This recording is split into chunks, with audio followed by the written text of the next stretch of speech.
Ladies and gentlemen, first of all, a huge thanks to all of you for making the effort to come here today and to attend this public meeting for the by-election of Howden and Holton Price. Many of you will have been hearing what David Icke has had to say, both in the past and in the recent couple of weeks, since a great deal of what he's had to say has been supposedly covered in the British press and the British media. We know that that is an absolute farce. Ladies and gentlemen, today, for the first time, you're going to hear from himself exactly what he is saying. Ladies and gentlemen, please put your hands together and give a warm welcome for Mr. David Icke.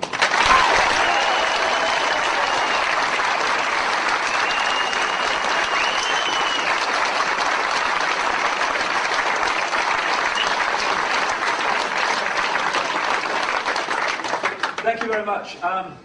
The situations I get myself into, I'm watching the telly a few days ago and now I'm standing here. It's my life. There's people here from the constituency where this election's taking place, and there's people I know have come from long distances who've been looking at my stuff for a while. So there's a mixture of, what's this madman talking about? And people who think, well, maybe it's not quite as mad as you think it is. This event today is going to be videoed. It is videoed at the back there, and it's going out on the internet for free in the next few days, and please send it everywhere you can so we can get this information out. And for people who watch this video around the world, just a quick bit of background.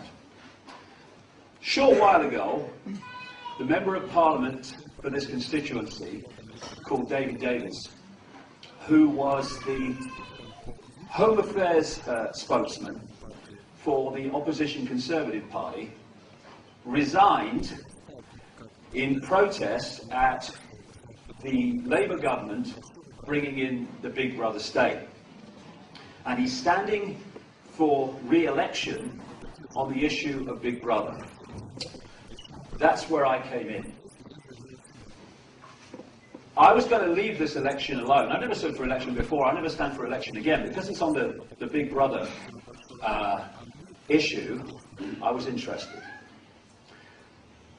I was going to leave it alone had the Labour Party, the government party, stood against him.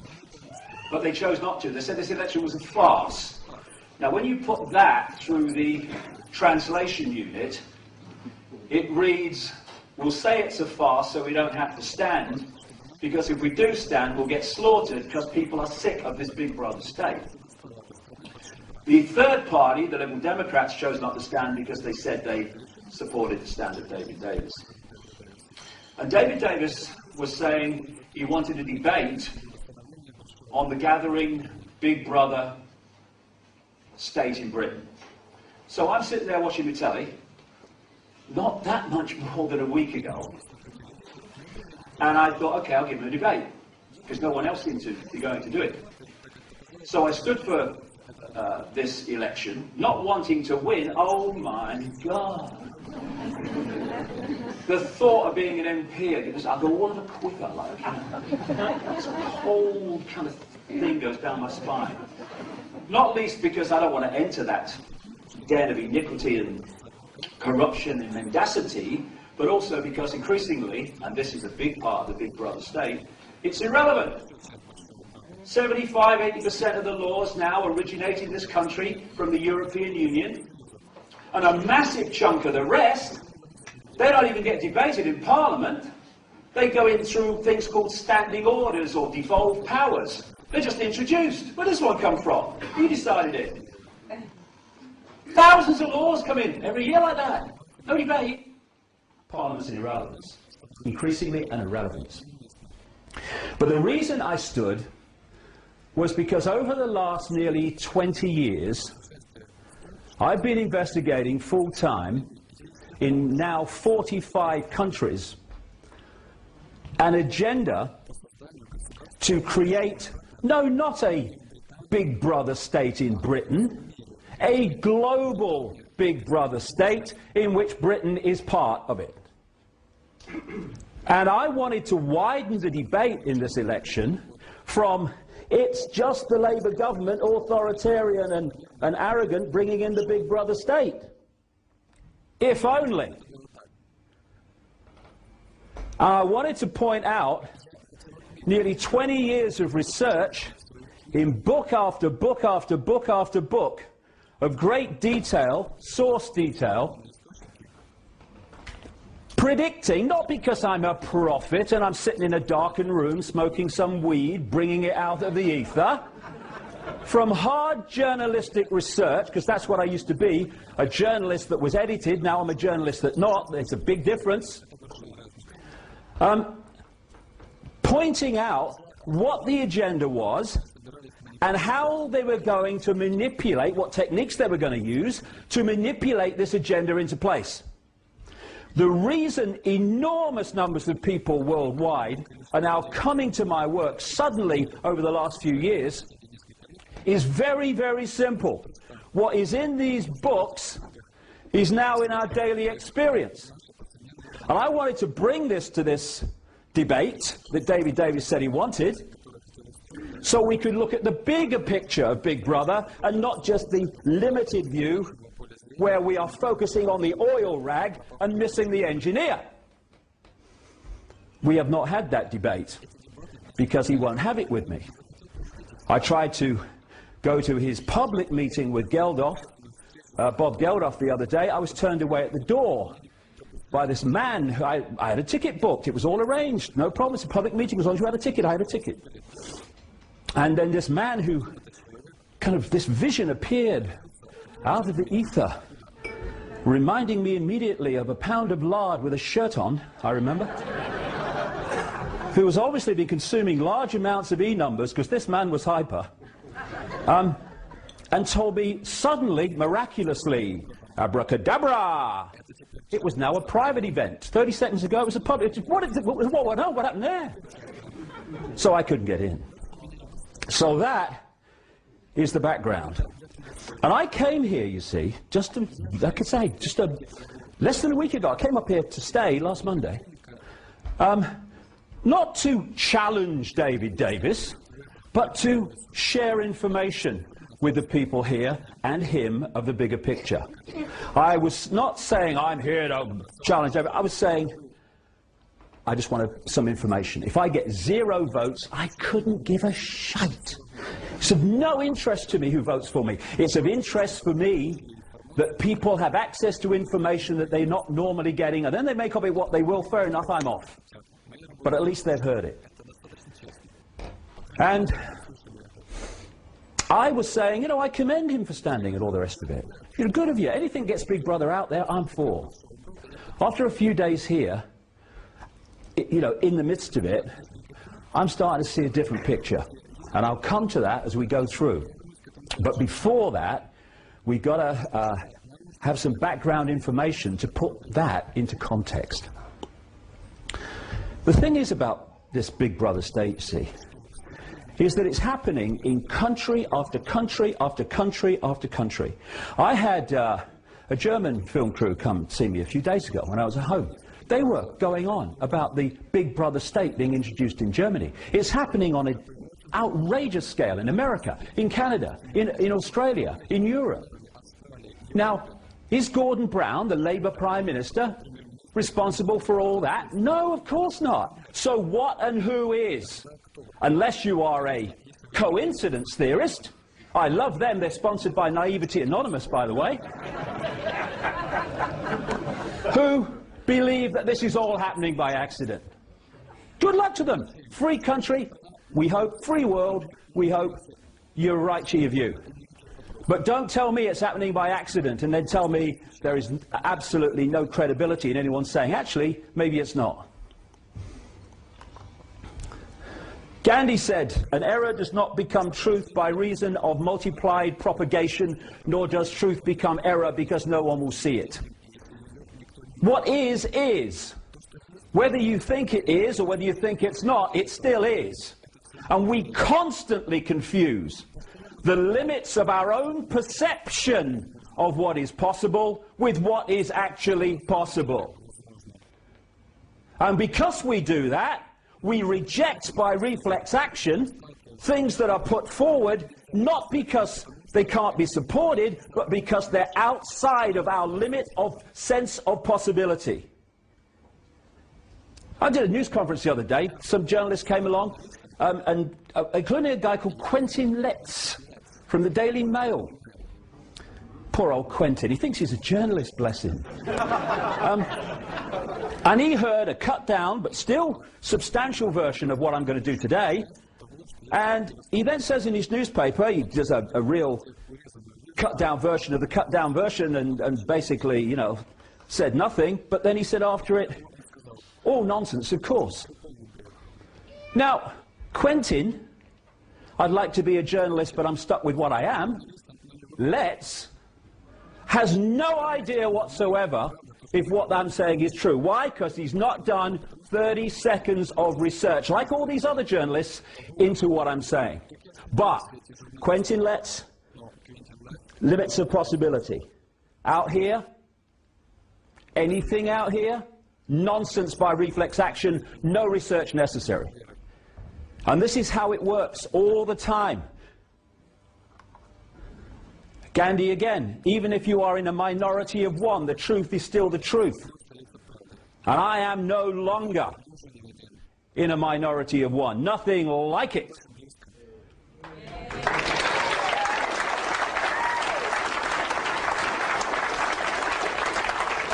Remember this?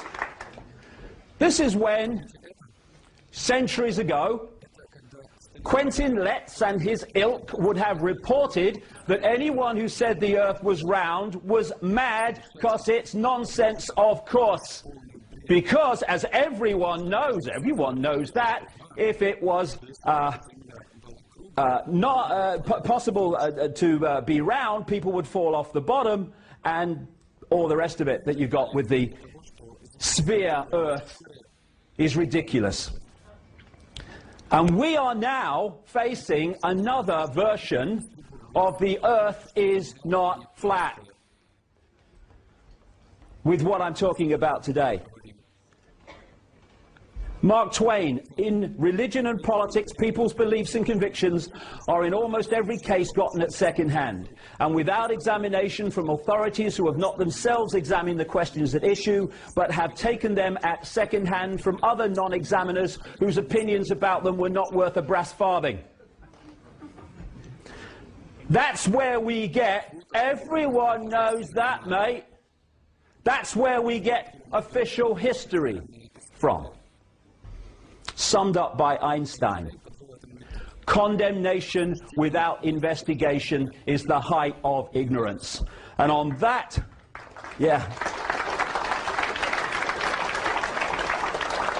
and on that criteria, we live in a world that is at the summit of Everest in terms of the height of ignorance. Everyone knows that, mate. Nonsense, of course. The world looks bewildering. All these different things, what's going on? Why are they doing that? That's stupid. That's bureaucratic incompetence. What's happening? Why do they do that? It's ridiculous. They did it that way. It'd be much better. What's going on? And more people are saying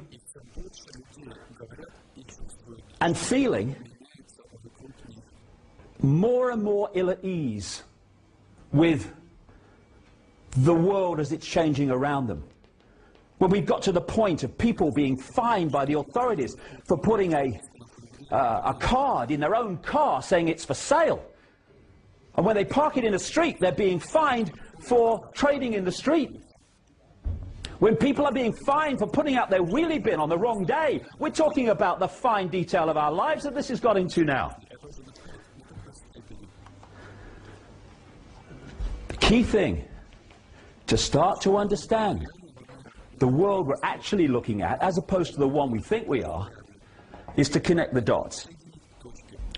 There are many various and vastly different areas of our lives. Vastly different areas of politics and business and banking and all the rest of it. And left to themselves as dots, it's bewildering. I don't understand that. Why are they doing that? Why, all that stuff. But when you start to connect the dots, and that's what I've been doing for the last nearly 20 years, and to connect the dots you have to do enormous research on the dots themselves before you can start to connect them. It's an enormous work. That's why it's very difficult for people to see what's happening, because the amount of work it needs to actually uncover it. And as you connect the dots, the picture starts to appear. You start to see that organizations and people and events that appeared to be totally unconnected are actually fundamentally connected. And you start to realize and you start to see a clearer and clearer picture of what Big Brother really is and why. You start to see the elephant in the living room.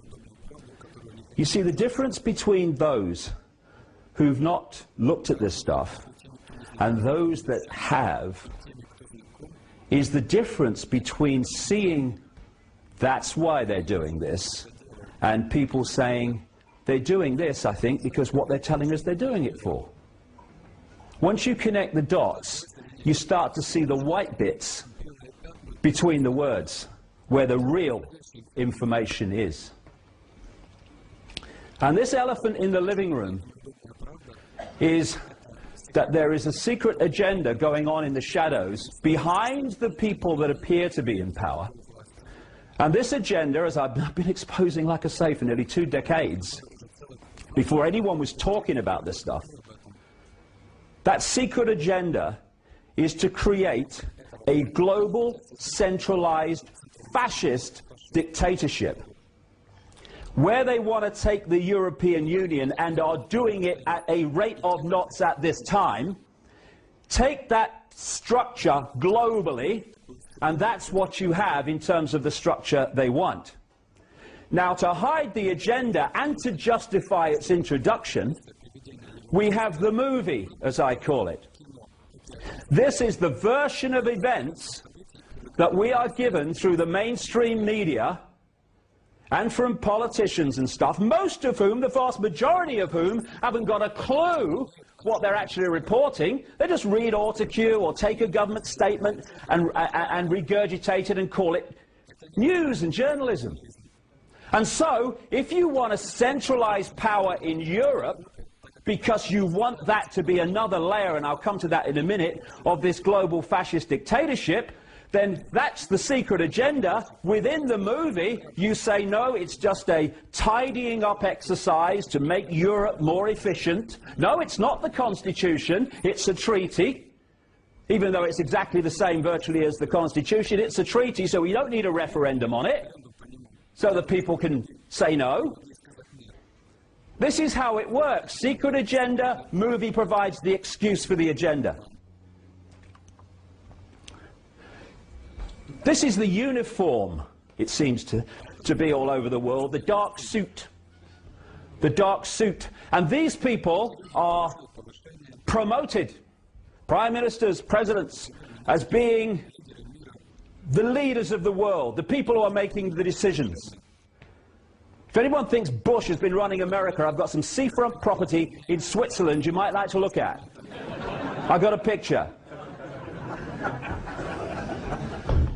The dark suits are the here today, gone tomorrow politicians who are the vehicles for introducing the agenda decided in the shadows, and those shadows people do not change, or at least those that control the shadow people do not change.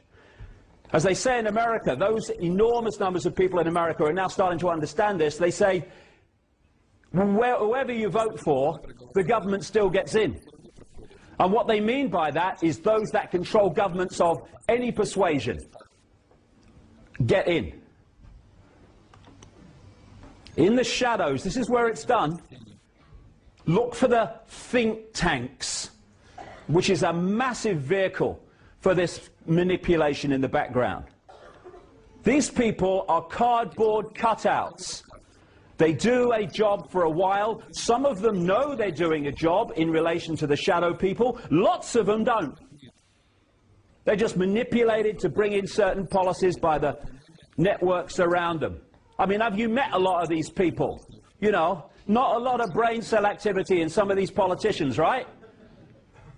Piece of cake to use them to bring things through. What has Bush done for the last nearly 8 years? Signed things.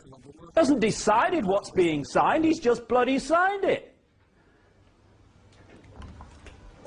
Now, because of people like me and other people all across the internet and through other means, books and stuff, and never mind that, daily experience now, it's becoming clearer and more obvious that there is an elite that is deciding the direction that this world and our lives is going.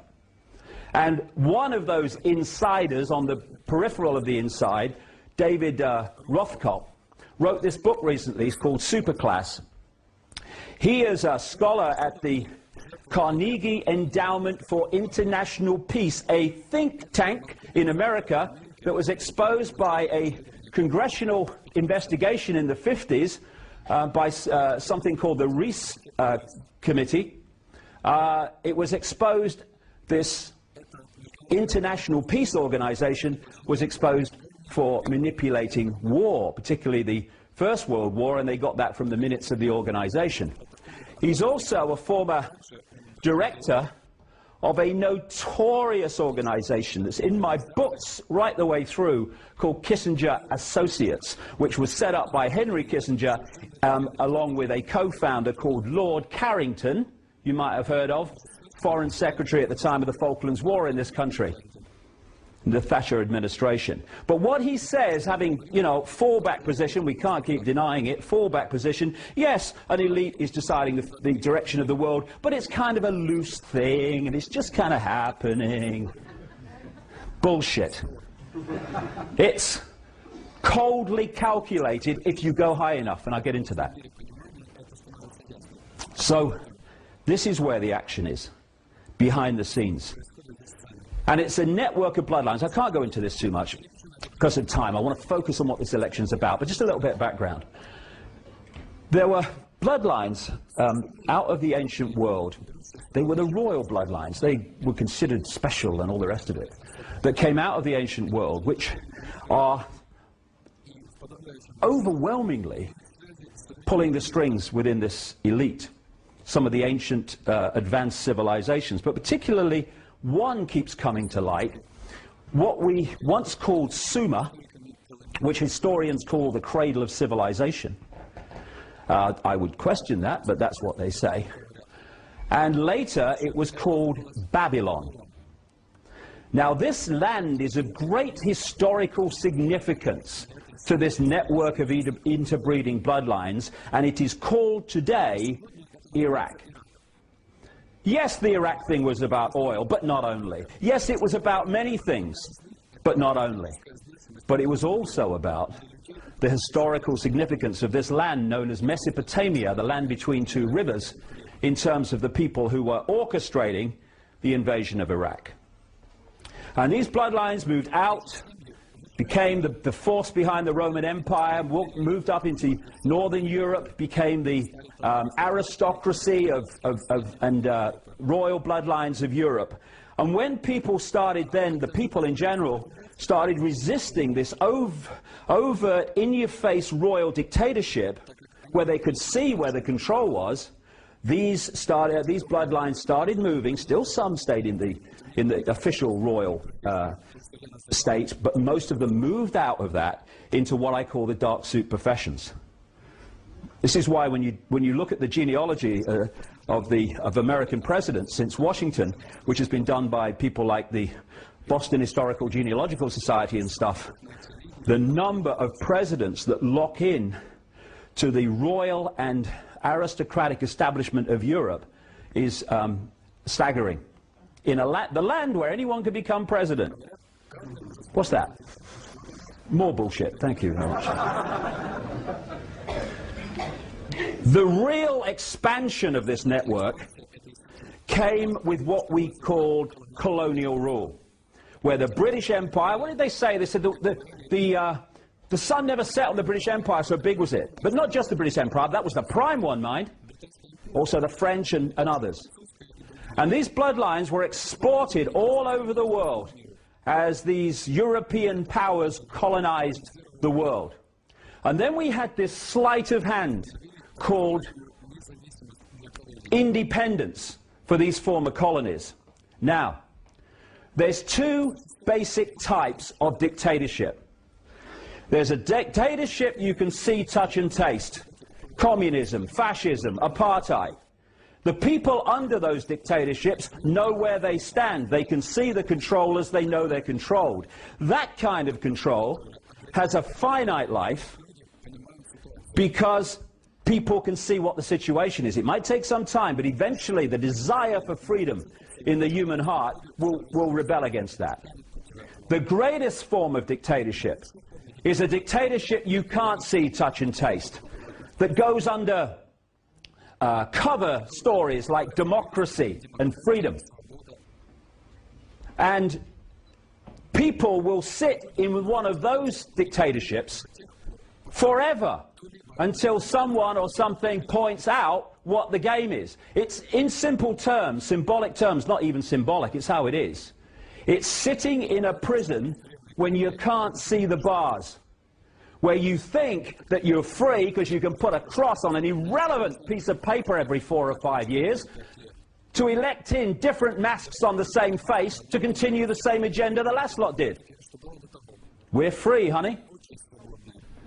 That is the greatest form of dictatorship, because people do not rebel against not being free when they think they are.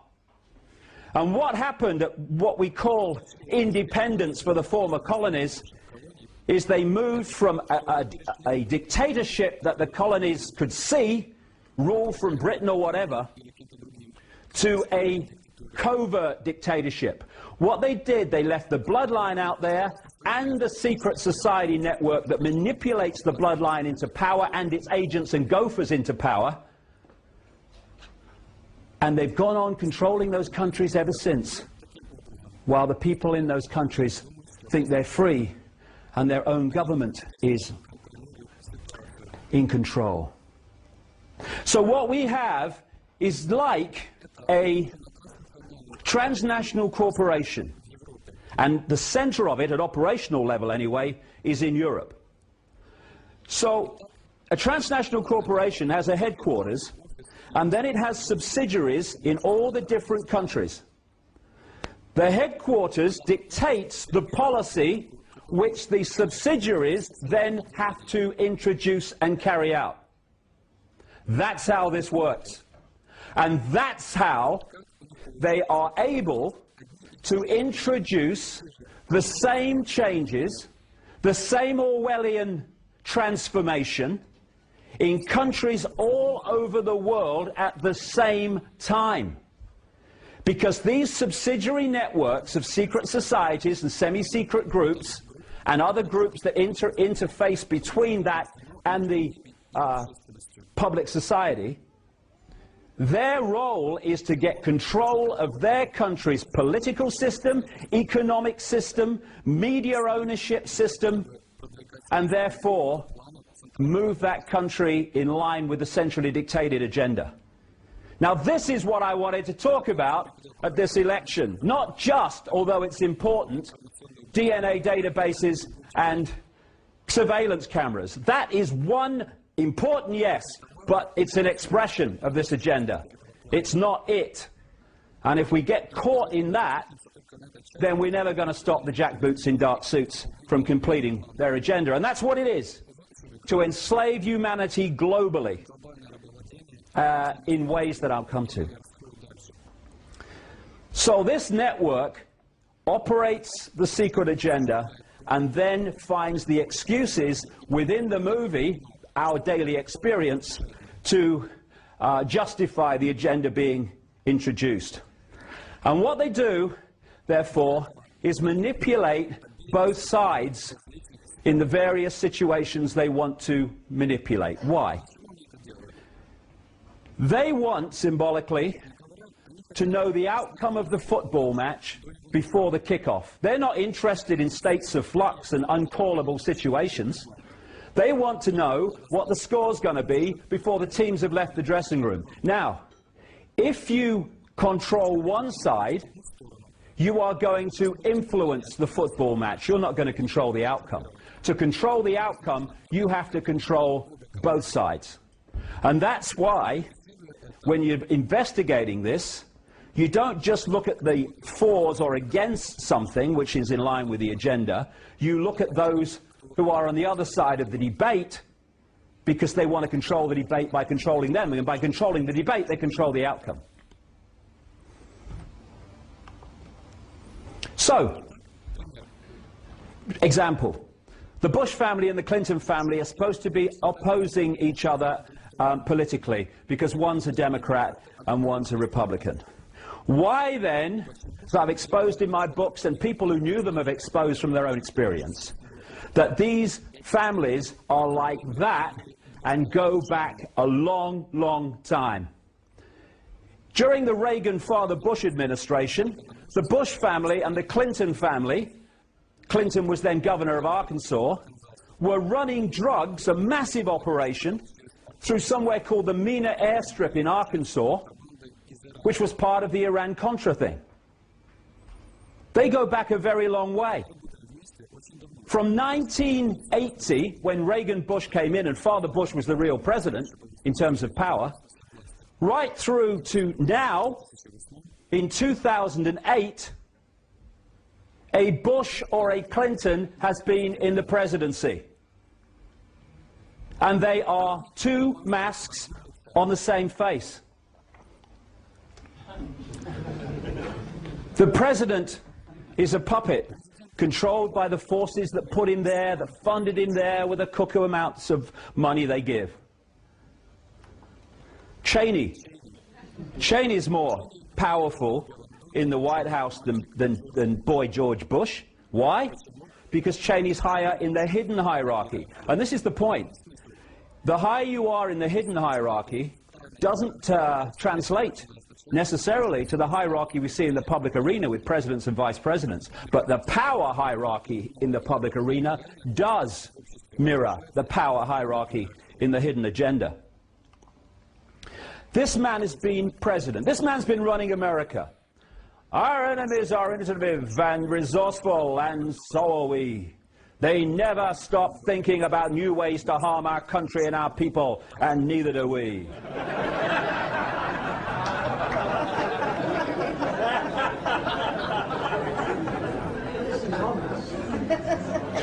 So if he's not been running America, who has? And then, this is another way where the debate kind of diverts people. I've been hearing for the last 8 years, before Blair left office, Bush controls Blair. Bush can't tie his shoelaces without help. Bush controls Blair. No, no. The reason Blair has not been able to cough without asking through his period in office before Brown took over is because the same shadow people have been controlling Bush as have been controlling Blair, and that's why you can't get a cigarette paper between their policies and their actions. Nothing to do with Bush control. Bush controlling Blair, he can't control himself. And now, Hillary Clinton, John McCain, Barack Obama stands for change you can believe in. These people are controlled by the same force. Interesting, you know, when Clinton came in, Bill Clinton in, what, 92, he kept talking all the way through his election campaign. Change, I stand for change. He's going on, Obama. Change, I stand for change. Why? Why do they play that game? Interesting. Because of the way the system stitches up people, denies them choice, denies them equilibrium, happiness, and all these things, and what they desire. At any point in time, the vast majority of people are not happy with their status quo. So anyone who comes along and says, I stand for change, oh yeah, anything's better than this, yes mate, change.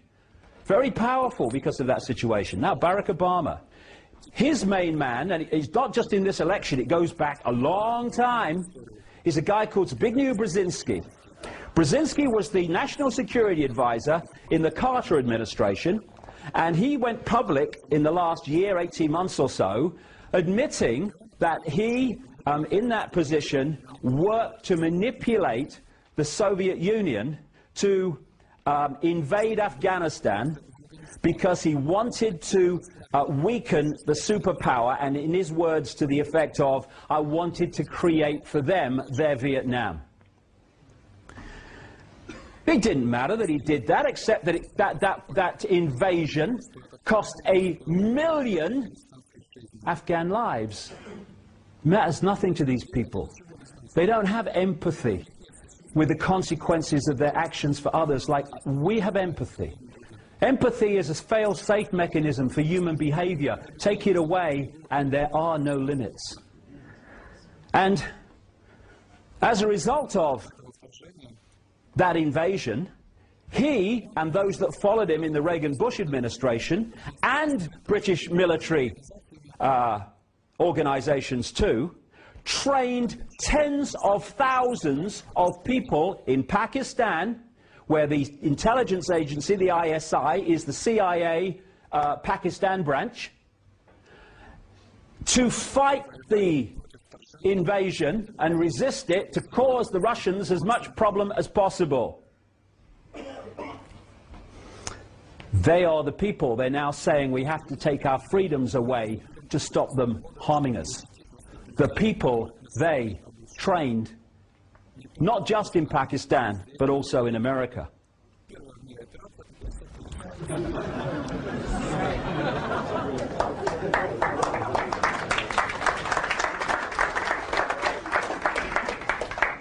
I'll say no more except this, about this. Well, I might, because I've got verbal diarrhea, but if anyone thinks, David Davis or anybody else, that when this guy, David Cameron, the Conservative leader, comes into government, as we stand, he absolutely is almost certain to do. If David Davis or anyone thinks that Big Brother is going to be turned back by this guy and his cohorts, then again, you know, just down the road from the one in the seafront property in Switzerland, I have another little one you might like to look at. Because the agenda does not take no for an answer. You always know when it's the agenda, because when it's rejected by the people, they keep coming back with it. And this whole global Big Brother agenda is not going to go any further in Britain, or is going to be turned back by David Cameron.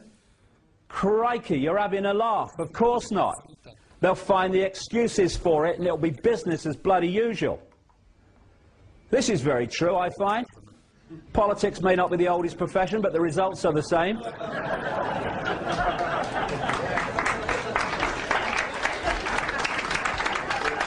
Now, people don't realize just how simple it is for these shadow groups, a group in the end, to manipulate who goes into government in a democracy. Piece of cake. This is how it's done. You might recognize this if you've followed politics in Britain for the last 20 or 30 years.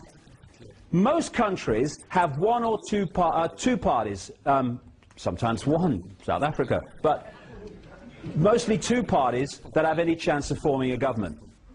All you have to do to get the party in, i.e., because it's not a party thing, they're just vehicles, in other words, the leadership in that you want, is to cause mayhem in the party you don't want. And then people say, well, I don't really want to vote for these people, but look, what's the alternative? Go vote for them. Oh, they're in. During the Thatcher era, there was lots of people who didn't want to vote for Margaret Thatcher. But look at the Labour Party. It was in disarray, it was internal conflict. Leaders came to power who you wouldn't let run a fish and chip shop. And people were saying, oh, I don't want Margaret Thatcher, but look at the alternative. So the Conservatives were in right the way through the 80s when she introduced Thatcherism, which was a mirror of the economics called Reaganomics that was being introduced at the same time in America. Just a coincidence, nothing to worry about. Then the chosen one appeared through the ether. Tony Blair, after John Major had become Prime Minister. The moment chosen one Blair came to lead the Labour Party, Murdoch's newspapers in this country switched to the Labour Party and Blair for the first time. And what happened to the Conservative Party? Internal conflict, mayhem, leaders that people didn't find credible, and leaders who the public were told not to find credible. What happened? 10 years of Blair. Despite lying blatantly, outrageously, grotesquely about going into Iraq. And despite all that, he got in, what, 3 times? What were people saying? Well, I don't like Blair, but look at the alternative. And now Gordon Brown's come in to replace Blair without a vote. Blair stepped down. What's happening to Brown now? A systematic demolition of him and his party is happening. Why? Because Cameron is designed to come in with his cohorts to take the Big Brother state on a bit further. Sorry, David Davis, you're going to have to live with it. Unless we decide we're not going to live with it, because the power is with us, not them, if we only took it.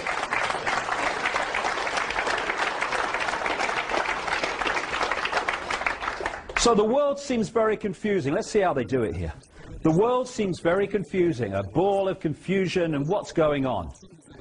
And the reason it seems like that is because we're denied, not least through the Quentin Letts of this world, we are denied the coordinates necessary to understand how the pieces fit. The coordinates are about where they want to take the world and the methods they use to take us there. Once we've got these coordinates, the world looks very different. This election looks very different. Coordinate 1. The goal is a centrally controlled global fascist dictatorship. This image can be found in this book, the first edition of which I wrote in 1994. Look at the world as it's emerged since in relation to that. Why do they want this structure? Any dictatorship must centralize power and must bring the decision-making process into the hands of fewer and fewer people. Because the more diversity of decision-making you have, the less control a center is going to have over those decisions. Diversity is the worst nightmare of the dictator. Uniformity is the means through which they do it. I mean, just look at the world from a built environment perspective. No matter where you go in the world, it all looks the same. This uniformity is emerging, even on that level. So what they want is a world government which would dictate all major policies to every country. They want a world central bank that would control the whole of global finance for every country. They want a world currency which would not in the end be physical cash, but electronic money only, and there are fundamental implications for freedom in that. We are hurtling towards the cashless society. Oh, it's a good thing, yes. If it was done benignly, it might be, but it ain't. It's the outcome and the reason for the outcome we need to focus on, not the actual thing itself necessarily so much. Today, if you go into a shop or whatever, and you hand over electronic money, a credit card, and they say, sorry, the computer won't accept your card, at least you can still say, oh, well, I'll pay cash then. What happens when there is no cash and that computer says, no way, Jose? You have no means of purchase. What does that mean? Total control. That's why it's there. They want a world army. And what I'm saying is all in these books from 15, nearly 20 years ago. A world army that would impose the will of the world government. I had a journalist said to me once, what would they want a world army for? There'd be no one to fight. I said, you're a journalist, aren't you?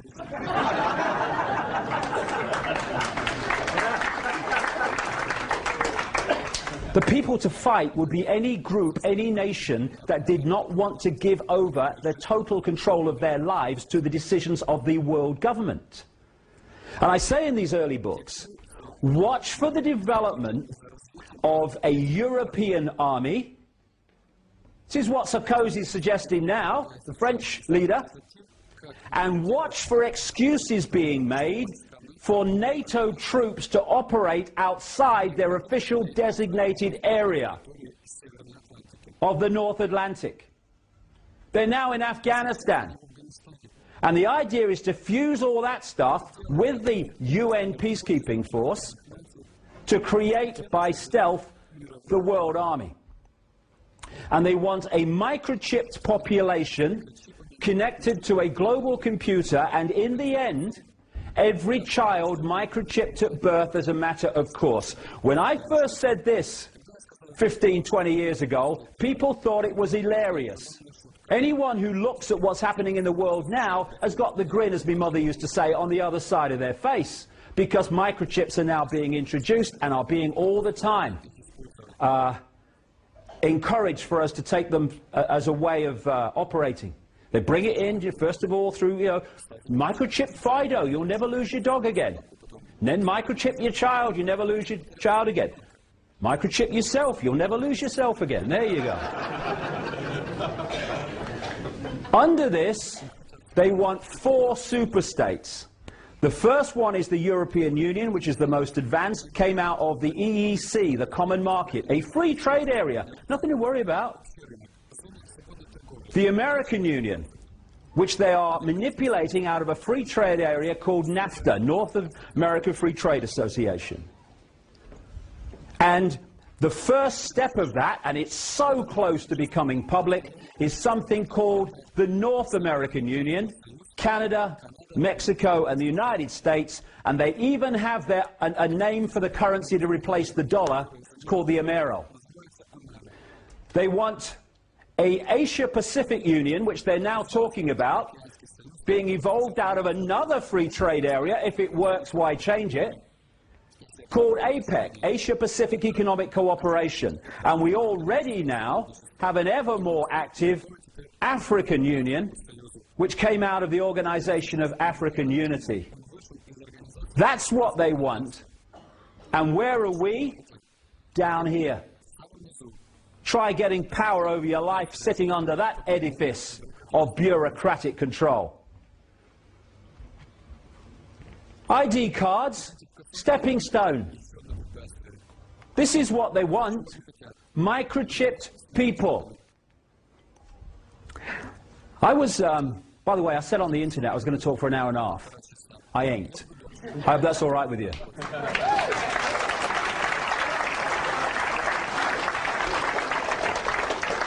Anyway, I was approached by a third party in about '97 to meet a CIA scientist who was an expert in magnetics, and I met him in his home. And he said he wanted to meet me because he wanted to get out what was going on, and he had no way of doing that for reasons that will become clear. He said that he joined the CIA to serve his country. Because of the way these organizations are compartmentalized, as I'll come to, most people in these organizations are not trying to follow this agenda at all. They're victims of it. So he told me many, many things. What had happened is he joined the CIA thinking he was serving his country, and when he got on the inside in these secret scientific projects, which produced technology far and away beyond anything we see in the public arena, he realized that this agenda that I'm talking about today was happening, which he never had a clue about when he joined the CIA. And he resisted and refused to work with them. He said one day he left home, and he has missing time, remembers nothing until he woke up on a medical-type bench in a room, and as he got his faculties back, he found there was something stuck to his chest. And he was opening his shirt as he told me this story, and on his chest was a see-through, that's all I can describe it as, a see-through shampoo sachet type thing, and inside was this orangey golden liquid. These are known within the CIA as patches. Someone's been patched. And what had happened in that missing time period is that his body had been manipulated to need the drug in the patch to survive, and if he doesn't get it, he starts to die of agonizing death. He knows that's true because he resisted after he was patched, and he found out they weren't kidding. These patches have to be replaced every 72 hours, and if they're not replaced, goodbye to him. So he's got children. I met them. He doesn't want to die. So what does he do? He serves the agenda, because he hasn't got a choice, he feels, except to die. And this man said this to me after telling me so much other stuff. Tell people, if they say no to just one thing, say no to the microchip. Because he said even those that are becoming aware of it, and this is way back, this is like I say 97, and some were, most weren't, think it's about electronic tagging, and on one level he said it is. He said, but the real reason for microchipping is because once you've got a microchip inside you, you can be electronically connected to a computer system that can manipulate you physically, take you out from a distance, that can manipulate you emotionally, because the body's an electrochemical entity. You get hold of the body, access the body chemically or electrically, you can do mayhem. And when we feel emotion or think, it is an electrochemical process. So if you get a microchip inside you manipulating that process, they can manipulate the way you think. They, as he said, they can make people aggressive, they can make people docile, either as an individual or en masse. You basically become a robot, he was saying. Say no to the microchip. And this, I've really heard David Davis talk too much about this. Maybe I missed it. It's what Orwell's 1984 was talking about. I even named the microchips called the very chip, although this is one of the less sophisticated ones that they're introducing in parts of situations in America. CIA scientists told me in 1997, when no one was talking about nanotechnology, that the microchips outside of the public arena in the secret projects were so small they can be inserted in a hypodermic needle during vaccination programs. And of course the people giving the vaccination have no idea that that's the case. This is a UPI mainstream media report. The Department of Health and Human Services said Thursday that it was about to begin testing a new technology designed to help more closely monitor and assist the nation's homeless population.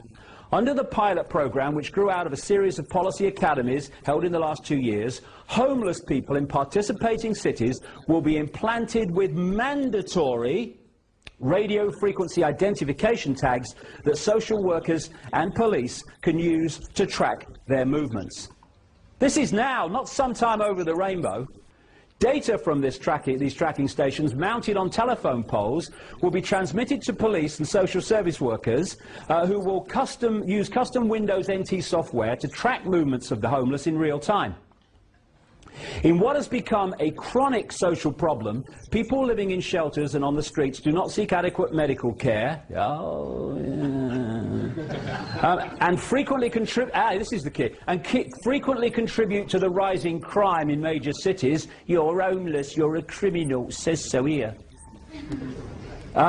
Supporters of subdermal tracking say the technology will discourage implanted homeless men and women from committing crimes while making it easier for the government to help them, all that stuff. That's now. And these are some headlines, recent headlines, I took from the internet about microchipping in mainstream media. Would a microchip keep your child safe? In those books I say what they're going to do is they're going to sell it on one level by saying it'll keep your child safe. It's now in the headlines all these years later. Metropolitan police officers to be microchipped by top brass in Big Brother style tracking scheme. Wouldn't you feel really comfortable and nice and safe if you knew that your local policeman was microchipped by microchips that can affect them emotionally and physically and mentally? I mean, wouldn't that make you feel good?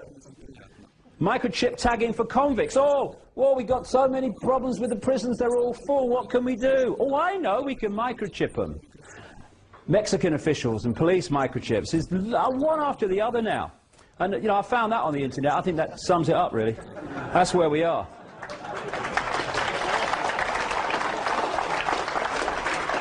Except it's not Bush, it's the shadow people controlling him. Coordinate 2. The biggest terrorists are in government.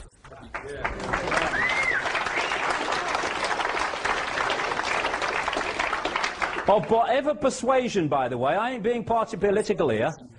Sod the lot of them. I'm very, you know, I believe in equal opportunity and equal rights and stuff. Sod the lot of them equally. The terrorists, even those that we're told were terrorist events from external terrorists, when the evidence often points to the fact that it was not that at all, except that they were the front for it, they can kill horrendously a few thousand people at maximum, or they can, like 9/11 and that stuff, or they can kill fewer in other events. Horrific, horrible, etc. Yes, but these people, or the people that controlled them, pepper-bombed Baghdad full of kids and civilians, and have so far killed and maimed hundreds of thousands of civilians to save them from a dictator. And you know, David Davis, it seems from what I read, is in favor of capital punishment. I cannot think myself of a more blatant big brother power than for some guy in a silly wig to have the power over life and death on behalf of the state. And I just wonder, because David Davis voted for the invasion of Iraq, I just wonder if those children and civilians, as they were pepper-bombed in Baghdad, might just have thought that Big Brother might have arrived. But no, it's just about surveillance cameras and DNA databases. Oxford Concise Dictionary, definition of terrorist: one who favours or uses terror-inspiring methods of governing or coercing government or community, hence terrorism. I rest my case. Coordinate 3, how the few can control the many by using the many to control themselves. Pyramid power. If you think of Russian dolls, one doll inside a bigger doll inside a bigger doll. Now think of pyramids. Small pyramid inside a bigger pyramid inside a bigger pyramid until there's one that encapsulates all of them. If you look at any organization today, a government, a university, a corporation, anything, a school, they're all structured as pyramids. The vast majority of people that work for those organizations work in the lower reaches of the pyramid, where most of the people in any organization are. But when you get to the top of the pyramid, you find a tiny few people, and they're the only people that know how all the different contributions of others within the pyramid fit together to form anything but an innocent picture. It's called in the CIA and organizations like that compartmentalization. So there's people all over the pyramids in government. People say, it's the government. Well, the government's a big thing. No, no. It's that which controls the government. There's people all over the pyramids who, they're not trying to manipulate anybody. 90-odd% of them. They're just trying to earn a living, look after their family, have a nice holiday and all that stuff. But they don't know how their contribution fits with them and them and them. Only the ones at the top know that. And these pyramids fuse together. The banking pyramid, the transnational corporation pyramid, the oil cartel pyramid, the pharmaceutical cartel pyramid. All these different pyramids, media ownership pyramid. I mean, you know, the major media corporations in America, for instance, are owned by the corporations like General Electric. And at the top is a pyramid that encompasses all of them. And at that point are these shadow families, people like the Rothschilds, the Rockefellers, the Habsburgs, and others, who are putting down these apparently, at the level we experience them, totally unconnected areas of our life, the same policies. And what those policies are, in its foundation form anyway, in their foundation form, is centralization of power in every area of our lives. Because the more power is centralized, the more power the few have over the many. So you go into a bank, you hand over a check to the person behind the counter. They don't know what's happening in the bank manager's office and what's being decided. He don't know what's happening at the next level. They don't want to step to the next level. And that's how it's possible for a few to dictate the direction of the world, with the many working every day unknowingly to do it for them. And so, one name that is given to these families is the Illuminati, the illuminated ones. They know more than we do because they keep what they know from us. And behind the corporations, different masks on the same face, is actually a corporation. Different directors, different frontmen, not always, mind, interconnected directorships, but at control in the hands of the few. And it's the same with politics. Presidents, prime ministers, heads of the World Bank, Secretary General of NATO, they are perceived to be in the red bit at the top in terms of their own hierarchy. No, no. They're somewhere down. I'm probably being optimistic with this. They are there.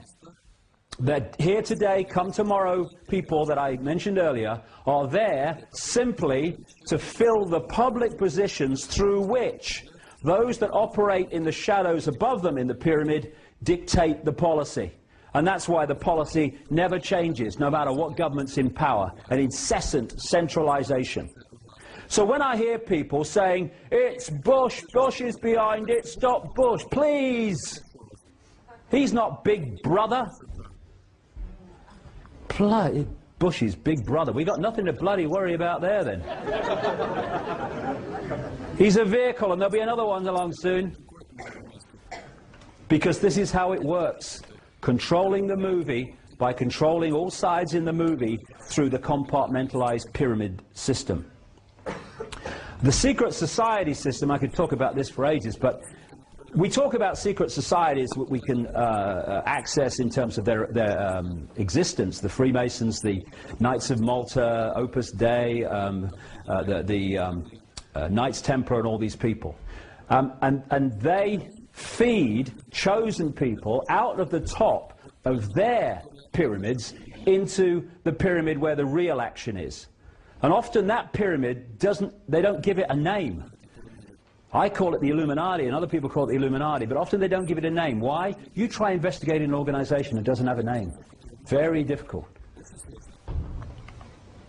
And this is how it works. This is Albert Pike. He was a Freemasonic god in America, and his statue is outside the Washington, D.C. police station to this day. This is what he said in one of his writings. Fictions are necessary to the people, and the truth becomes deadly to those who are not strong enough to contemplate it in all its brilliance. In fact, what can there be in common between the vile multitude and sublime wisdom?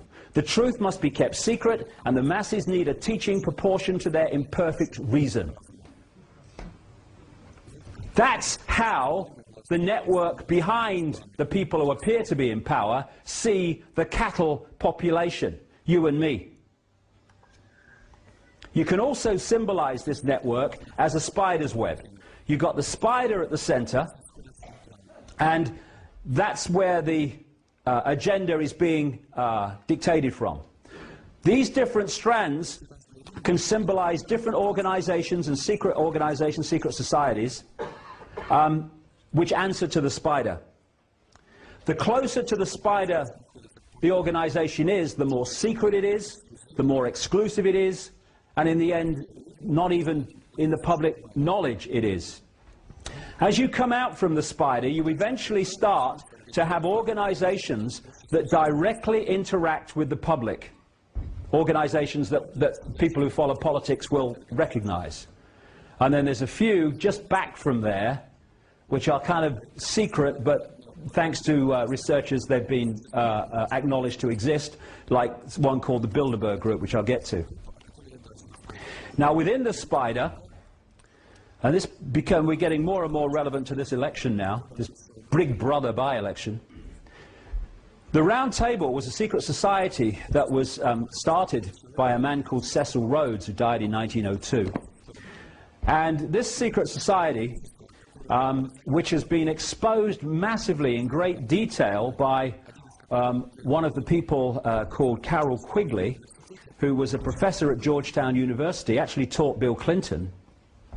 And he was connected to this Round Table network and had access to secret papers of that secret society to see what they'd been doing through the 20th century, since they were created. The Round Table then started to create offshoot organizations which it controls. First came the Council on Foreign Relations, 1921 in America. The Rockefeller family were behind that. Then came the Royal Institute of International Affairs in London, actually came before that even.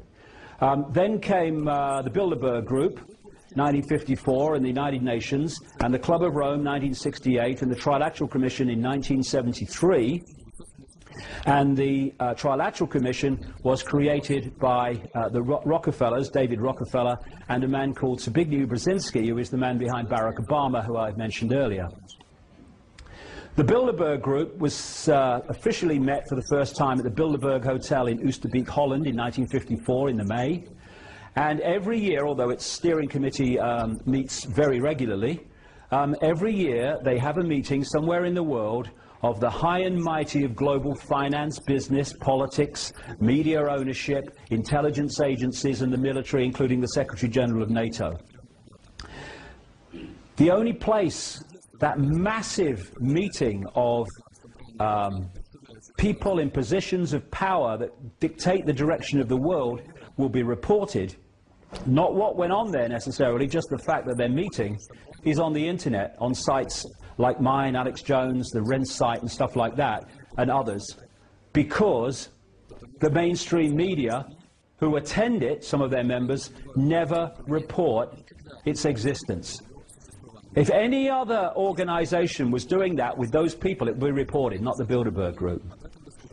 Now, Carroll Quigley wrote two books. One was called The Anglo-American Establishment, and another one, a big work, was called Tragedy and Hope, in which he exposed this from the inside, because he agreed with what they were doing. And as he pointed out in his books, their goal was the centralization of global power with a world government. He agreed with it. He just thought the public ought to know it was going on.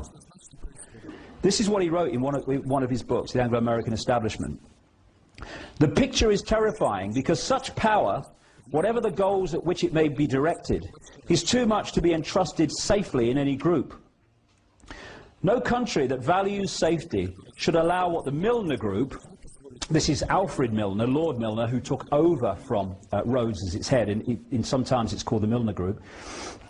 The Milner Group accomplished, that is, that a small number of men would be able to wield such power in administration and politics, should be given almost complete control over the publication of documents relating to their actions, should be able to exercise such influence over the avenues of information that create public opinion, and should be able to monopolize so completely the writing and teaching of the history of their own period.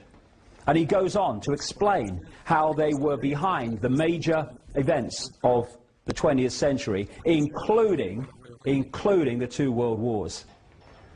So that is one of the key networks within this structure.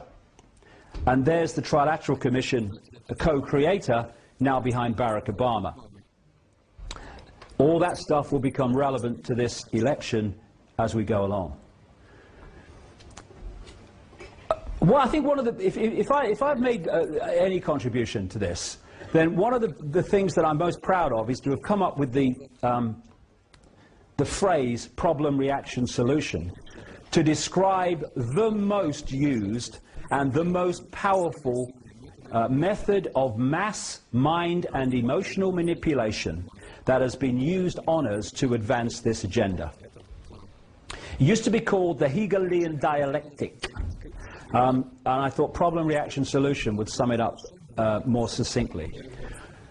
What it means is that you want to change society in a way that if you did it openly and had a meeting and said, right, well, tell the public this is what we're going to do, you know that you would get a massive public reaction against what you want. So you don't do it openly. You play this technique. Stage one, you create a problem. It could be a terrorist attack, it could be a war, it could be a government collapse, it could be a run on a currency, it could be a credit crunch, rising food prices, rising mortgages. Anything that will give you the opportunity to install the solution to that problem that will advance your agenda. Once you've covertly created the problem, you then tell the people through a pathetic mainstream media the version of that problem that you want the public to believe, i.e. bin Laden orchestrated 9/11, Lee Harvey Oswald killed Kennedy, whatever. If we had a journalistic profession, even just in any way justifying the name, problem, reaction, solution fall down, because the explanation would be investigated, it would be fined to be wanting, it would be reported to the people, this would collapse. Because we don't have a journalistic profession worthy of the name, the problem is created, the cover story of the problem is then reported to the people as official history, uninvestigated, and what they're looking for at stage two is a reaction from the public that says, in effect, something must be done, what are they going to do about it? Fear, outrage, do something. And then those who've covertly created the problem, got the public reaction, do something, then openly, through changes in legislation, offer the solutions to the problems they have themselves covertly created. And what are those solutions? They are changes in society to advance the Orwellian Big Brother state and the centrally controlled global agenda. At the 33rd level of Freemasonry, of the Scottish Rite, that's the highest official level, they have a motto, Ordo ab chaos, order out of chaos. Problem, reaction, solution. You try manipulating harmony, very difficult. You try manipulating chaos, piece of cake. They want chaos. You see, through problem, reaction, solution, we need to switch our minds a bit here. Because of problem, reaction, solution, they don't want crime figures to come down. Because if they do, they can't offer the solutions to the crime figures, which is more control. They want people knifed in the streets.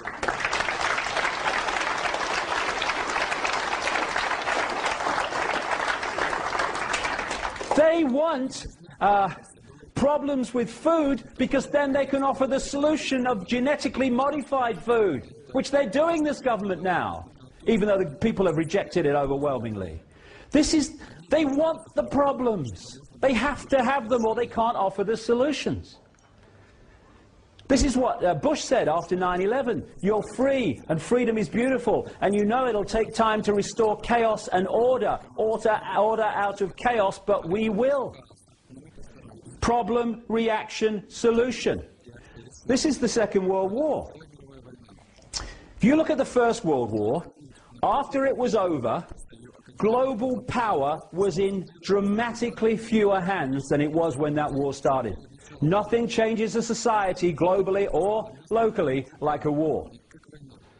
After the Second World War, it was in even fewer hands, and we had the creation of the United Nations, we had the Bretton Woods Agreement, we had the IMF, we had the World Bank, came after it. And what they did, these bloodlines, these shadow people at the top of these pyramids, they were behind the British government and the American government of Roosevelt. They were behind Stalin, who was one of their front men. Remember the thing, both sides. And they funded the Nazi party into power, and they funded their war machine.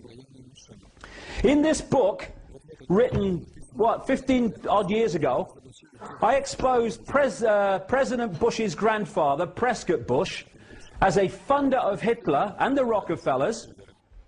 The Rockefellers paid for a whole floor of a German university for a guy called Ernst Rudin, who was Hitler's race purity expert. The Rockefellers. And the Rockefellers are behind all these organizations that I'm talking about. Now,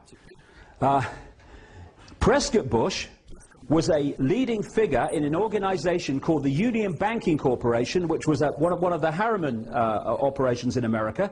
It interfaced with the European steel and banking empire of a guy called Fritz Thyssen, who was an acknowledged funder of Hitler, and funded through to Thyssen vast amounts of money. This is Prescott Bush, the president's grandfather, to fund Hitler. How did they go from the Weimar Republic, when they were taking their wages home in wheelbarrows, such was the inflation, to a war machine that could take on Europe? Because of this. And after I came out with it, a few years passed, and then a guy who's I think he's the president of the Holocaust Museum in Florida, he came out publicly in America and said the Bush family fortune overwhelmingly comes from funding the Nazis, and even the Guardian newspaper, hello, hiya, all right, nice you caught up, in the last year or two has run stories about Prescott Bush funding the Nazis. And what they were doing was creating the two sides to bring into conflict 55 million casualties, by the way, into a conflict in a war which has led to the change in the global state. That's how it's done. This is a Nazi said this. I wonder if we'll kind of recognize this from the last few years. Why, of course, the people don't want war. Why should some poor slob on a farm want to risk his life in a war when the best he can get out of it is to come back to his farm in one piece? Naturally, the common people don't want war, neither in Russia, nor in England, nor for that matter in Germany. That is understood. But after all, it is the leaders of the country who determine the policy, and it is always a simple matter to drag the people along, whether it is a democracy or a fascist dictatorship. Voice or no voice, the people can always be brought to the bidding of the leaders. That is easy. All you have to do is tell them they are being attacked and denounce the peacemakers for their lack of patriotism and exposing the country to danger. It works the same in any country. Hermann Goering. Abraham Lincoln said, public sentiment is everything. Without public sentiment, nothing can fail. Without it, nothing can succeed. He who molds opinion is greater than he who enacts the laws. And he could say, he who molds opinion can then enact any laws he wants. Problem, reaction, solution. This is Hitler justifying the creation, that's a later one. This is him from Mein Kampf. All propaganda must be so popular on such an intellectual level that even the most stupid of those towards whom it is directed will understand it. People can be made to perceive paradise as hell, and the other way round, to consider the most wretched sort of life a paradise. On the basic intellectual level, it's the terrorists, and we've got to protect you from the terrorists, so we've got to take your freedoms away so we can protect your freedom. Oh, that sounds good, I'll vote for him. Oh, this is another version now. No problem reaction solution. You don't need a real problem. You just need the public perception that there's a problem. Weapons of mass destruction in Iraq. No problem. Public perception there was justifies an invasion on a lie.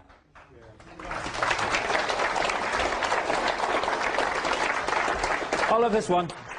Invasion checklist. Missiles, tanks, troops, planes, bombs, ships, guns. A reason. Come on. Hey.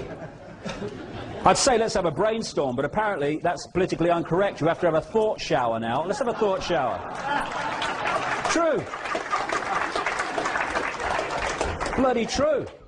And because the same people are creating the problem to offer the solution, the same people come up with the problem as well as with the solution. It's kind of strange. This is a picture from 1983 of Donald Rumsfeld meeting Saddam Hussein on behalf of the Reagan-Father Bush administration. And what was he doing? Hello, Sad, nice to meet you, mate. What he was doing was arranging the shipment of chemical and biological weapons from American corporations to Baghdad to be used against the Iranians in the Iraq-Iranian war. Don't take my word for it. In 2002, State Department documents in America came to light, and this is a mainstream newspaper report of what they said. Donald Rumsfeld, the US Defense Secretary, and one of the most strident critics of Saddam Hussein, met the Iraqi president in 1983 to ease the way for US companies to sell biological and chemical weapons, including anthrax and bubonic plague cultures, according to newly classified US government documents. When he becomes defense secretary, he's using this. He used chemical weapons against the Kurds. Yes, which you gave him. Problem, reaction, solution. That's how it works. He was on the board of a European engineering giant called ABB in 2000. And at the time he was on the board, ABB sold nuclear technology to North Korea. When he became defense secretary, he condemned North Korea for having nuclear technology. And these stories, I can't go on about it all day, these stories I could list forever. Problem, reaction, solution. Like I say, we rejected GM food, now we've got a rising food prices and a food crisis, as they say, and now this government is saying GM food could be a solution. And because, like I say, when it's the agenda, they never take no for an answer, and they'll keep bringing it back and keep bringing it back, just like they are with the treaty, which is the constitution in Europe. Then, alongside problem, reaction, solution, comes the totalitarian tiptoe, as I call it. This works like this. You know you're going there from the start. But you know if you go there in big leaps, the change is going to be so vast that people are going to kind of look up from the television game show and go, hold on, honey, what's going on? Sorry, honey, I thought you were asleep. I was. Lift their head from the game show, and they're going to say, what's going on? So they do it like that. They go from A to B, and then to D, and then maybe to E. They go as quickly as they can and as far as they can with each step, but not so far that they get a big public reaction. That's how this came about. I exposed the European Union way, way back in those books, and everything that's in them is happening now. This treaty, this constitution, this central, it's all in there. And I have to say, you know, when I hear David Davis going on about the European Union and all that stuff, well, like I said, you know, much earlier in this, whoever's in government introduces the agenda. No, perhaps I didn't, but I talk so much, I don't know when I have said it, when I haven't. But this is actually worth mentioning. What you notice is, this is how they dupe us in politics. Whichever party is in government introduces this agenda I'm talking about. Whichever party is out of government opposes the agenda. Then we have this farce called an election, and every now and again they change sides. Now, the government that was introducing the agenda is now in opposition. It can't do anything. It opposes the agenda. That which was in opposition, opposing the agenda, is now in government, so it introduces the agenda. And so the common theme is, whichever government of whatever persuasion's in power, the agenda goes on. That's why David Davis and David Cameron and the Conservatives, when they take over from the current Labour government, ain't going to change a bloody thing. And David Davis, who now is against the European Union centralisation of power because he's in opposition, was a government whip whose job was to cajole members of his party to vote in favour of the Maastricht Treaty when the Conservatives were in government, which was an enormous centralisation of power in Europe. One thing in opposition, very different once you get into power and the agenda unfolds. So we started off in the European Union, free trade area, nothing to worry about, good for jobs. But, as I expose in the books in great detail, from the start, where we are now and where we're going, because there's still way to go in Europe, was decided, and it was how quickly we're going to get there. And we went stepping stone, totalitarian tiptoe, to where we are now. And it was always designed to be so. I talked about the Habsburg bloodline being one of these this elite network. Otto von Habsburg was the man behind and the family behind the Pan-Europa movement, which was the instigator of the European movement that became what is now the European Union. He's still honorary head of the Europa movement. That's their symbol. And one of the key people involved in the manipulation of the European Union into place as it is now was a Polish man called Joseph Rettinger.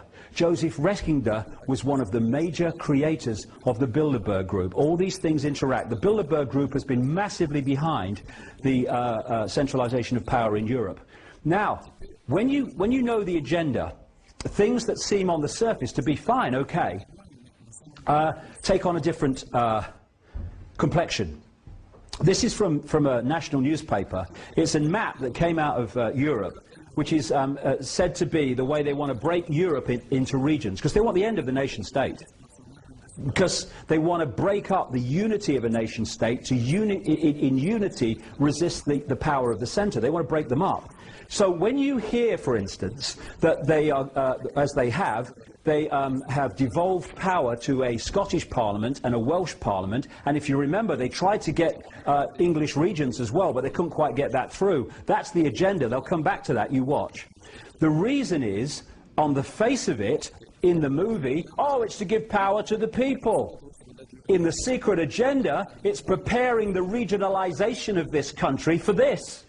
That's what it's about. Not freedom, but taking it away. And like I say, in America, there's another European Union emerging so fast, which is coming out of their free trade area called NAFTA, and they're going to call it the North American Union. So this is what they want, and nation states will be removed in a Europe of the regions. Now, globalization is exactly what I have been warning about in terms of the centralized Orwellian agenda all this last nearly 20 years.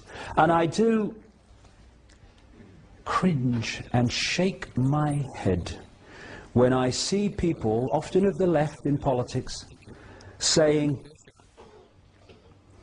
what I'm saying about a global agenda for a centralized fascist state is a nonsense.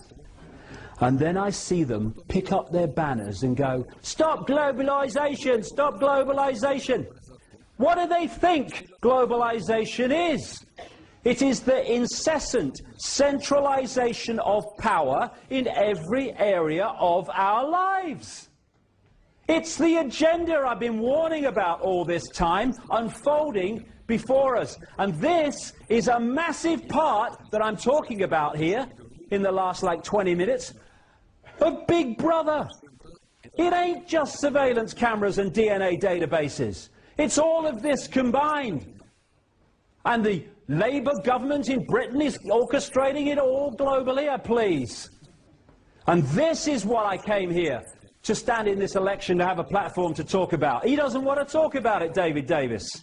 Let's sort out England first, he said to one of someone who asked him a question about it. Well, you ain't going to sort out England, the subsidiary, or one of them, until you sort out the headquarters, where it's coming from. So we have all these protests against the very organizations that this network has set up to centralize power, including the World Trade Organization. What is that? It's been, again, in my books going way back. When it was called the GATT negotiations, it was in my books, and then became the World Trade Organization. It has the power to impose massive fines on any country that breaks the trading laws of the World Trade Organization to defend its own economy. Simple thing. If you want to control someone, you must make them dependent upon powers they have no control over.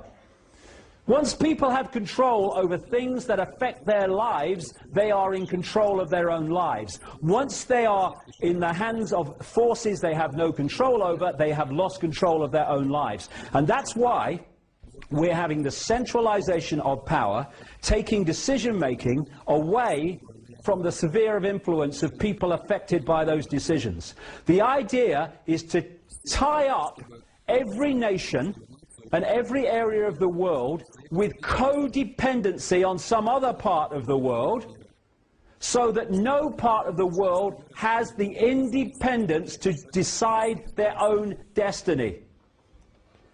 It literally is like getting caught in a spider's web. How appropriate is that? That's what outsourcing, as they call it in America, is. Taking jobs and stuff into India and other places. And British companies buying up foreign companies buying up our basic needs like electricity and gas and water. That's what it's about. Taking control over our lives to a point where we have no influence. This is Big Brother.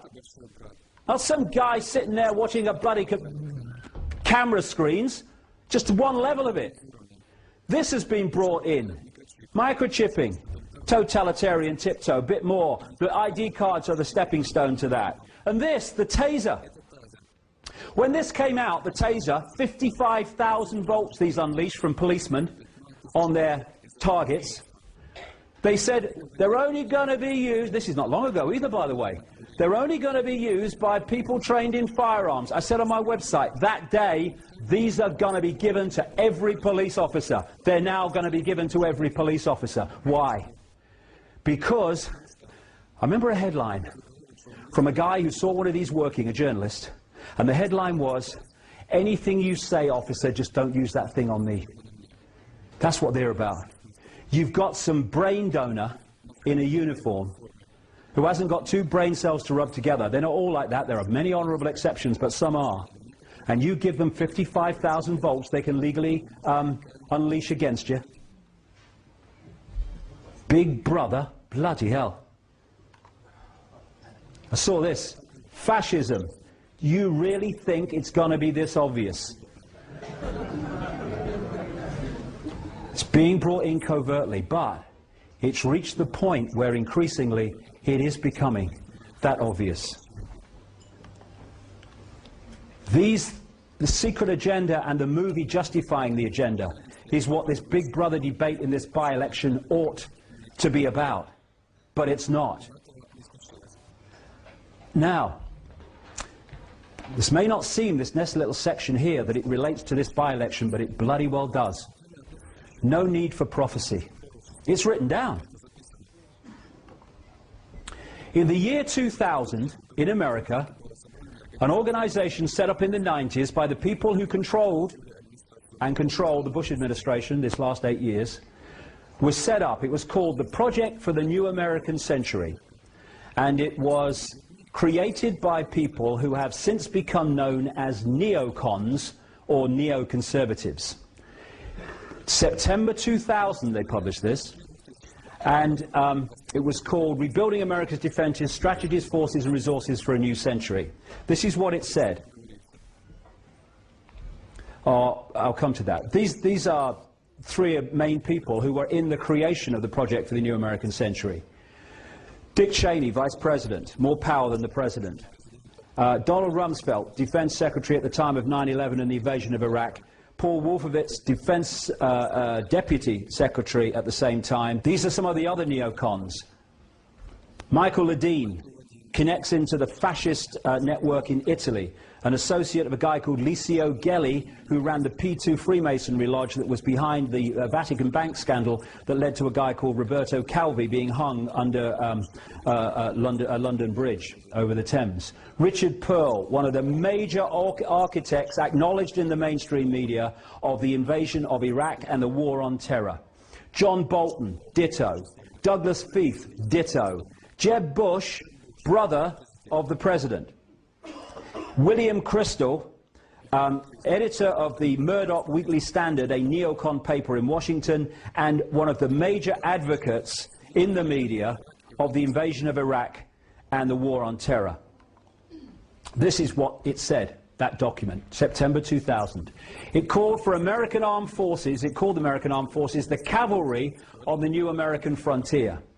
It said that key allies like the United Kingdom are the most effective and efficient means of exercising American global leadership.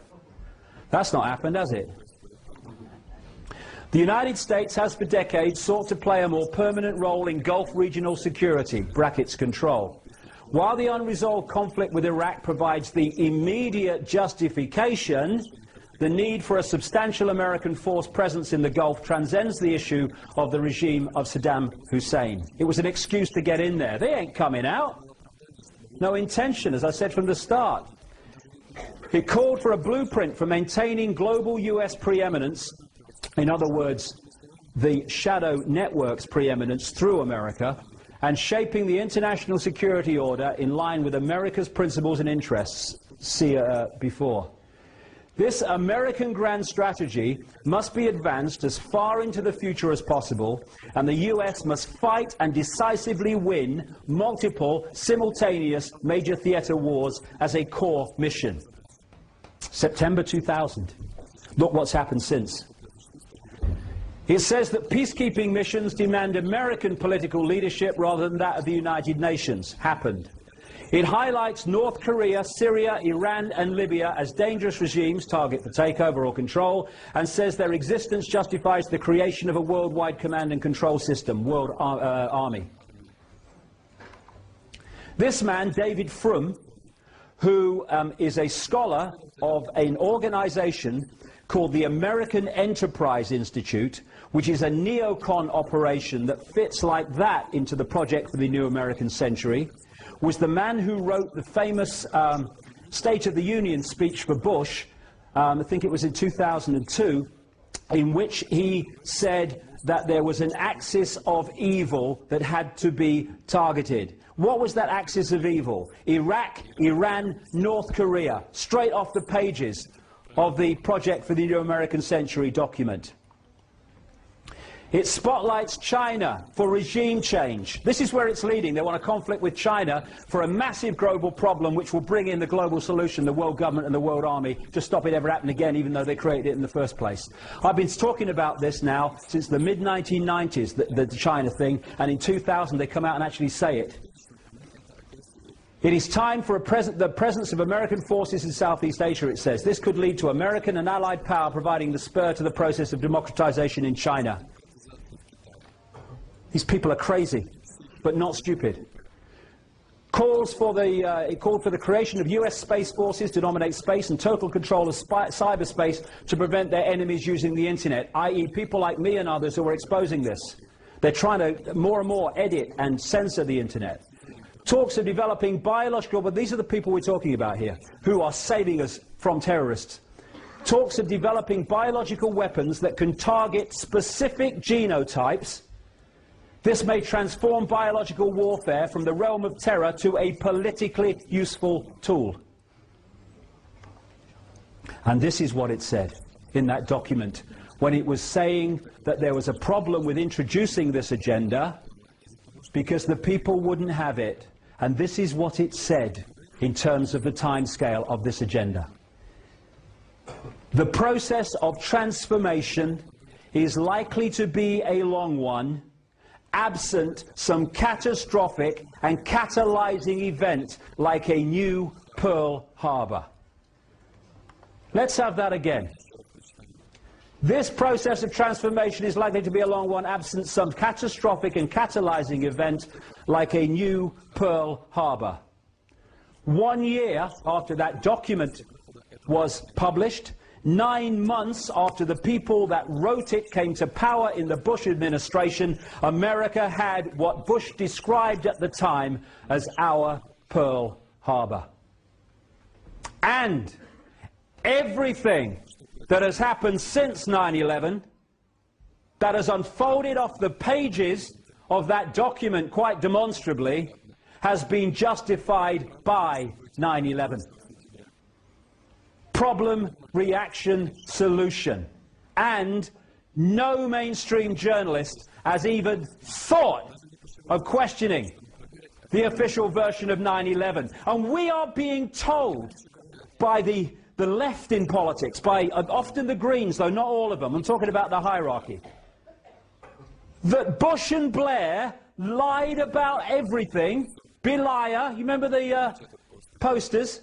Those two lied about everything except the official story of 9/11. They told the whole truth about that in terms of how it was orchestrated. Naivety Anonymous, hello, is that you? I've got some customers for you. And they condemn people like me for having the nerve to raise the subject. Nutter, rubbish. Oh, God. I wrote a book a year, well actually I wrote it immediately after 9/11 and researched it for a year. It came out a year to the month after 9/11. It takes the official story apart. It's a fairy tale. A fairy tale. But it's been justified. It's used to justify this, and that's why it happened. Bullshit. Absolutely. The official story of 9/11 has just left the room. Even academics that rubbished it to start with are saying the official story doesn't make sense. You've got pilot organizations that are saying, pilots against 9/11 and stuff, who are saying there's no way those people who couldn't fly Cessnas could do what they did with those planes. Endless people now. There are engineers organizations against 9/11 who are pointing out that those buildings could never have collapsed as they did because of fire and steel. But no one investigates it. You know, tonight, I think it's at 9 o'clock on BBC Two, we're going to have another farce from the BBC trying to explain why the third building on 9/11, Building 7, collapsed in a mirror of a controlled demolition. And they've taken 7 years and have not yet come up with an explanation for it. And as a result of 9/11, Cheney said it's going to be a long, dirty war against the terrorists. What about a war on terrorism? What does that have that wars between countries don't have? It doesn't have an end that you can point to and say it's over. How do you know when a war on terrorism is over? You don't. That's the idea. That's why they've gone for this. And these are the people protecting us from terrorism. This is John Negroponte, the UN ambassador who was arguing in the UN for the invasion of Iraq. And this is what John Pilger wrote in the New Statesman magazine. How appropriate that John Negroponte is Bush's ambassador at the United Nations. This week he delivered America's threat to the world that it may require to attack more and more countries.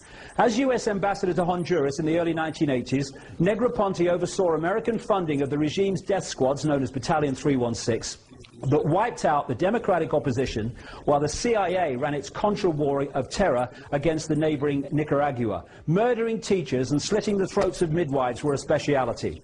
What did Negroponte go on to be? The man who was the head of US operations in Iraq after the invasion and then head of the whole of US intelligence for a while. These are the people protecting us from terrorists. These are the people that operate here and provide the excuses here. We must get bin Laden. Oh, really? Oh, yeah. Well, why haven't they got bin Laden? They've got satellite technology that can read your number plate from space. Oh, I've got the number plate, mate. I can't see it. He ain't got a beard. He ain't got a beard. Can't find bin Laden. This is from a Newsnight documentary. For people watching this on the internet, it's a current affairs program in Britain. A guy called Greg Palast is an American journalist, and as journalists go, he's well ahead of your normal mainstream journalist. He said in Saudi Arabia, this is a quote that was from Michael Springman, US consulate in Jeddah, Saudi Arabia, that was on the program. He was in that position when Father Bush was president. In Saudi Arabia, I was repeatedly ordered by high-level State Department officials to issue visas to unqualified applicants. These were essentially people who had no ties either to Saudi Arabia or to their own country. I complained bitterly at the time there. I returned to the US, I complained to the State Department here, to the General Accounting Office, to the Bureau of Diplomatic Security, and to the Inspector General's office. I was met with silence. What I was protesting was, in reality, an effort to bring recruits rounded up by Osama bin Laden to the US for terrorist training by the CIA. They would then be returned to Afghanistan to fight against the then Soviets, which I mentioned earlier. And this is Palast on the same document or the same report on the program. I received a phone call from a high-placed member of a US intelligence agency. He tells me that while there's always been constraints on investigating Saudis, under George Bush it's gotten much worse. After the elections, the agencies were told to back off investigating the bin Ladens and Saudi royals, and that angered agents. Why? because the Bush family were connected into the bin Laden family in ways I describe in my books, and it was one of those to create the war on terror. This is the late Robin Cook, just before he died. Throughout the night, he was one-time foreign secretary in Britain. Throughout the 1980s, bin Laden was armed by the CIA and funded by the Saudis to wage jihad against the Russian occupation of Afghanistan. Al-Qaeda, literally the database, was originally the computer file of the thousands of mujahideen who were recruited and trained with the help of the CIA to defeat the Russians. As I said earlier, in other words, they were creating the terrorists to frighten the people with, to justify the introduction of the Big Brother state.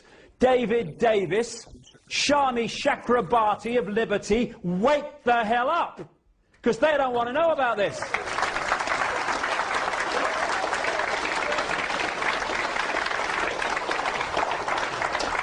Massive connections between the bin Laden family and the Bush family. And here's the man, Zbigniew Brzezinski, who was at the heart of what I've just described when he was in the Carter administration, the man behind Barack Obama. Change we can believe in. This is how the whole thing works. One force controlling both sides to create a movie to manipulate public opinion to accept changes in society that lead to the Orwellian state. Fear. Fear, the four-letter word that controls the world. Once you get people in fear, they will look outside of themselves for people or organizations to protect them from what they have been manipulated to fear. Fear is the greatest of all mass mind manipulation techniques. Because of fear, we have this introduced, justified by what I've been talking about. This is a poster from Germany in 1934. That's a poster from London today.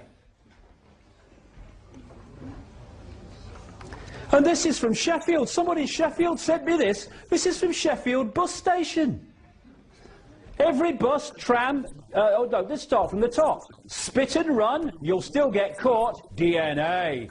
Ooh, aye. Every bus, tram and interchange has DNA testing kits. Spit at the staff and you can be traced and prosecuted, even if we don't know what you look like. And your records will be on the National DNA database forever. We're free, honey. I love it.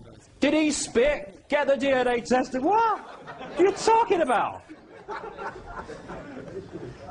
Here we go. Help me find and kill the terrorists. Tell on your neighbours. Tell on your friends. Tell on your family. Hey, there's some meeting going on at that Willoughby Manor Hotel. I don't know what's going on here. I think we better get over here quick. Yeah, you might bloody learn something. Get over.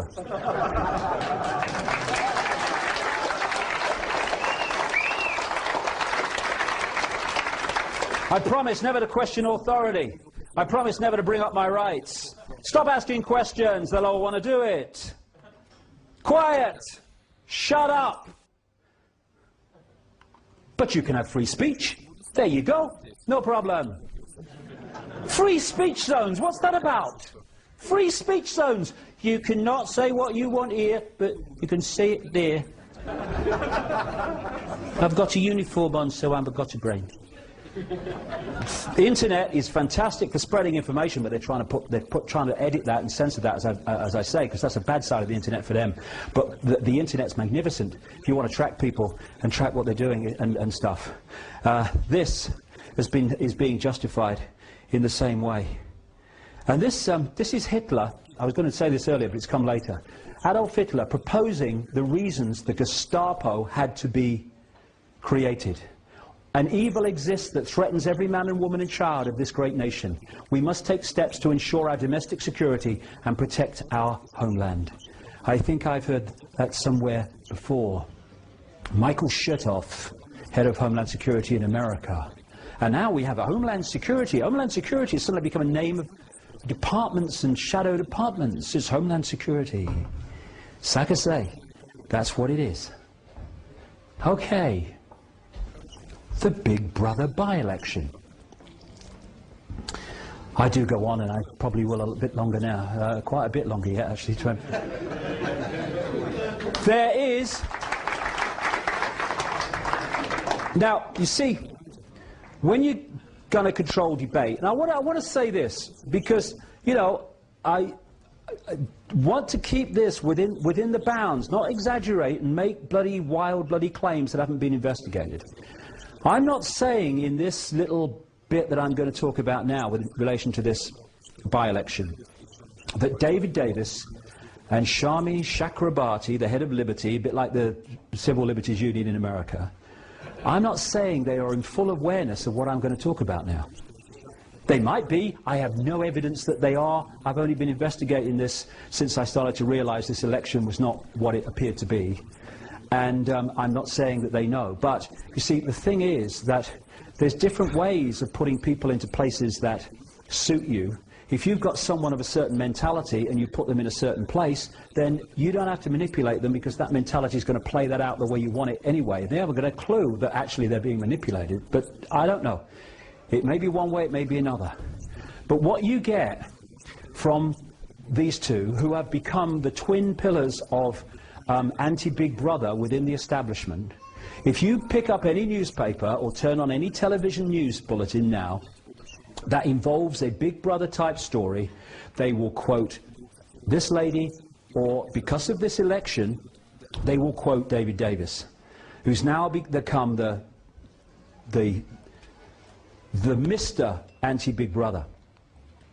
However, it's anti-Big Brother in an incredibly limited way, which limits the scale of the debate, if you can hijack the debate, so that these things I'm talking about today do not enter the debate. And I'll tell you this, although it's not appeared in the mainstream media, it has to be 10 foot high with glowing bloody neon lights before, you know, the Quentin Letzers of this world go, oh, what's that?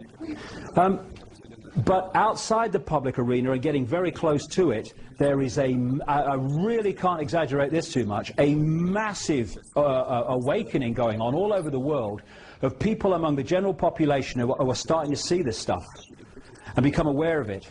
And if you are behind it, what you want to do is to hijack that debate about this Orwellian transformation from those with the bigger picture. You want to pull it into those that are talking only about the little picture, because in doing so, you limit the debate and you hold the walls on this stuff that we really need to know about. And the more I look at this election, the more I see that all over the place. One of the people that's been up to this constituency to support David Davis in his campaign against Big Brother is a Tory MP called Ed Vaizey. Ed Vaizey is a original, at the foundation, signatory on the statement of principles of an organisation called the Henry Jackson Society. Henry Scoop Jackson, as he was called, was an American Democratic senator who had a view of the world that mirrored that of the neocons in the Bush administration that I've been talking about. People think that because they control the Republican administration now in America, they must have been spawned by the Republican Party. No, no. Many of them, including Pearl and these people, were aides to the Democrat Henry Jackson before they jumped ship to the Reagan-Bush administration in the 80s and then got the power to take over this Bush administration. So Henry Jackson represents everything the neocons stand for, which is, as the Henry Jackson Society talks about, if necessary, taking military action to impose democracy on countries that they say are undemocratic, and for what that means, see the invasion of Iraq. Ed Vaizey, like I say, was an original signatory. And he is a neocon, as they call it, a neoconservative. Now, what is a neoconservative connected to the Henry Jackson Society, which, as we'll see in a second, fundamentally connects into the Project for the New American Century in America and the American Enterprise Institute, which is the sister organization? What is he doing suddenly opposing Big Brother when his network had created the problem which is justifying Big Brother. These are the international patrons of the Henry Jackson Society. Richard Pearl, Douglas Feith, Crystal, William Crystal, Robert Kagan. Crystal and Kagan were the co-founders of the Project for the New American Century that produced that document which has played out ever since in death and slaughter and conquest, which has justified the introduction of the Big Brother state. They are involved fundamentally with the Henry Jackson Society, and Ed Vasey comes up to support David Davis against Big Brother. I think there's more to know here. Also in the Henry Jackson Society, James Woolsey, Project for the New American Century, Director of the CIA. Sir Richard Dearlove, head of MI6 across the period of the invasion of Afghanistan and Iraq. And this guy, Erwin Stelzer, head of the Rothschild Bank at one time, scholar at the American Enterprise Institute, and now with another neocon offshoot called the Hudson Institute. And David Davis has been paid by both the Hudson Institute and the American Enterprise Institute to speak at their events.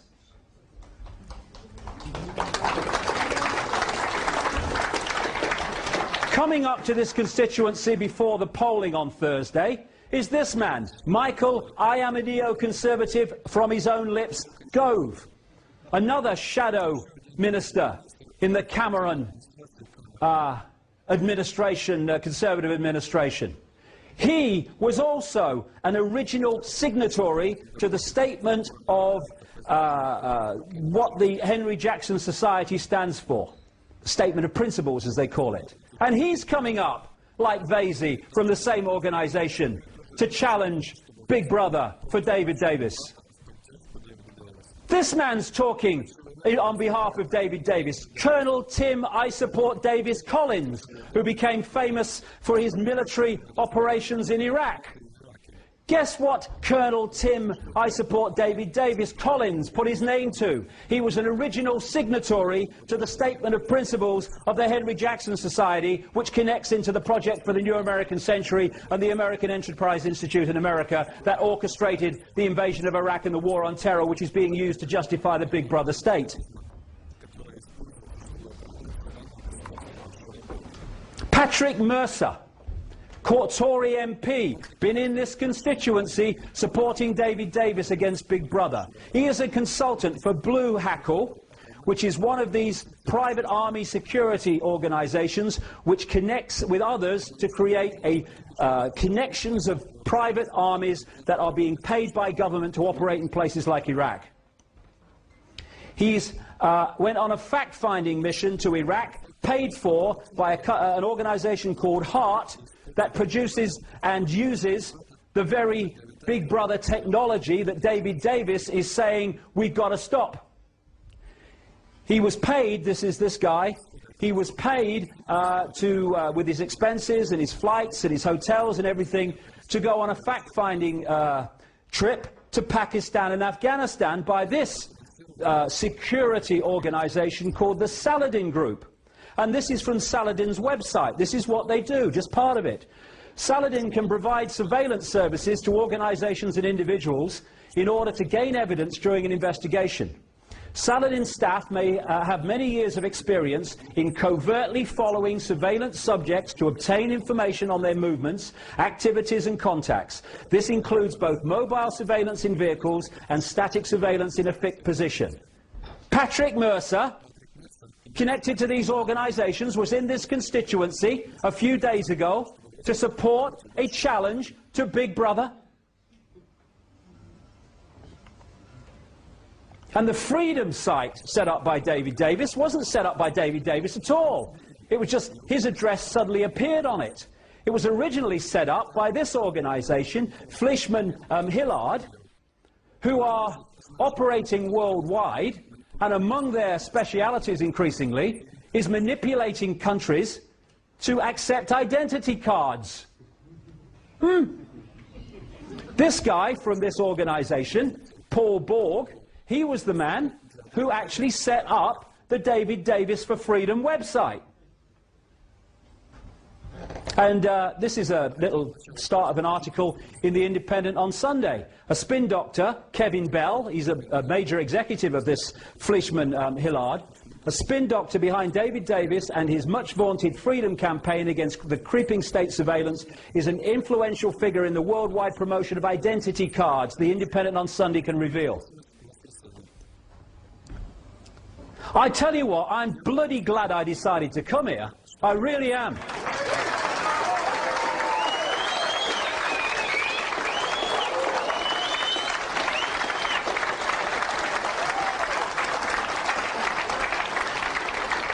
And so what we have is now a twin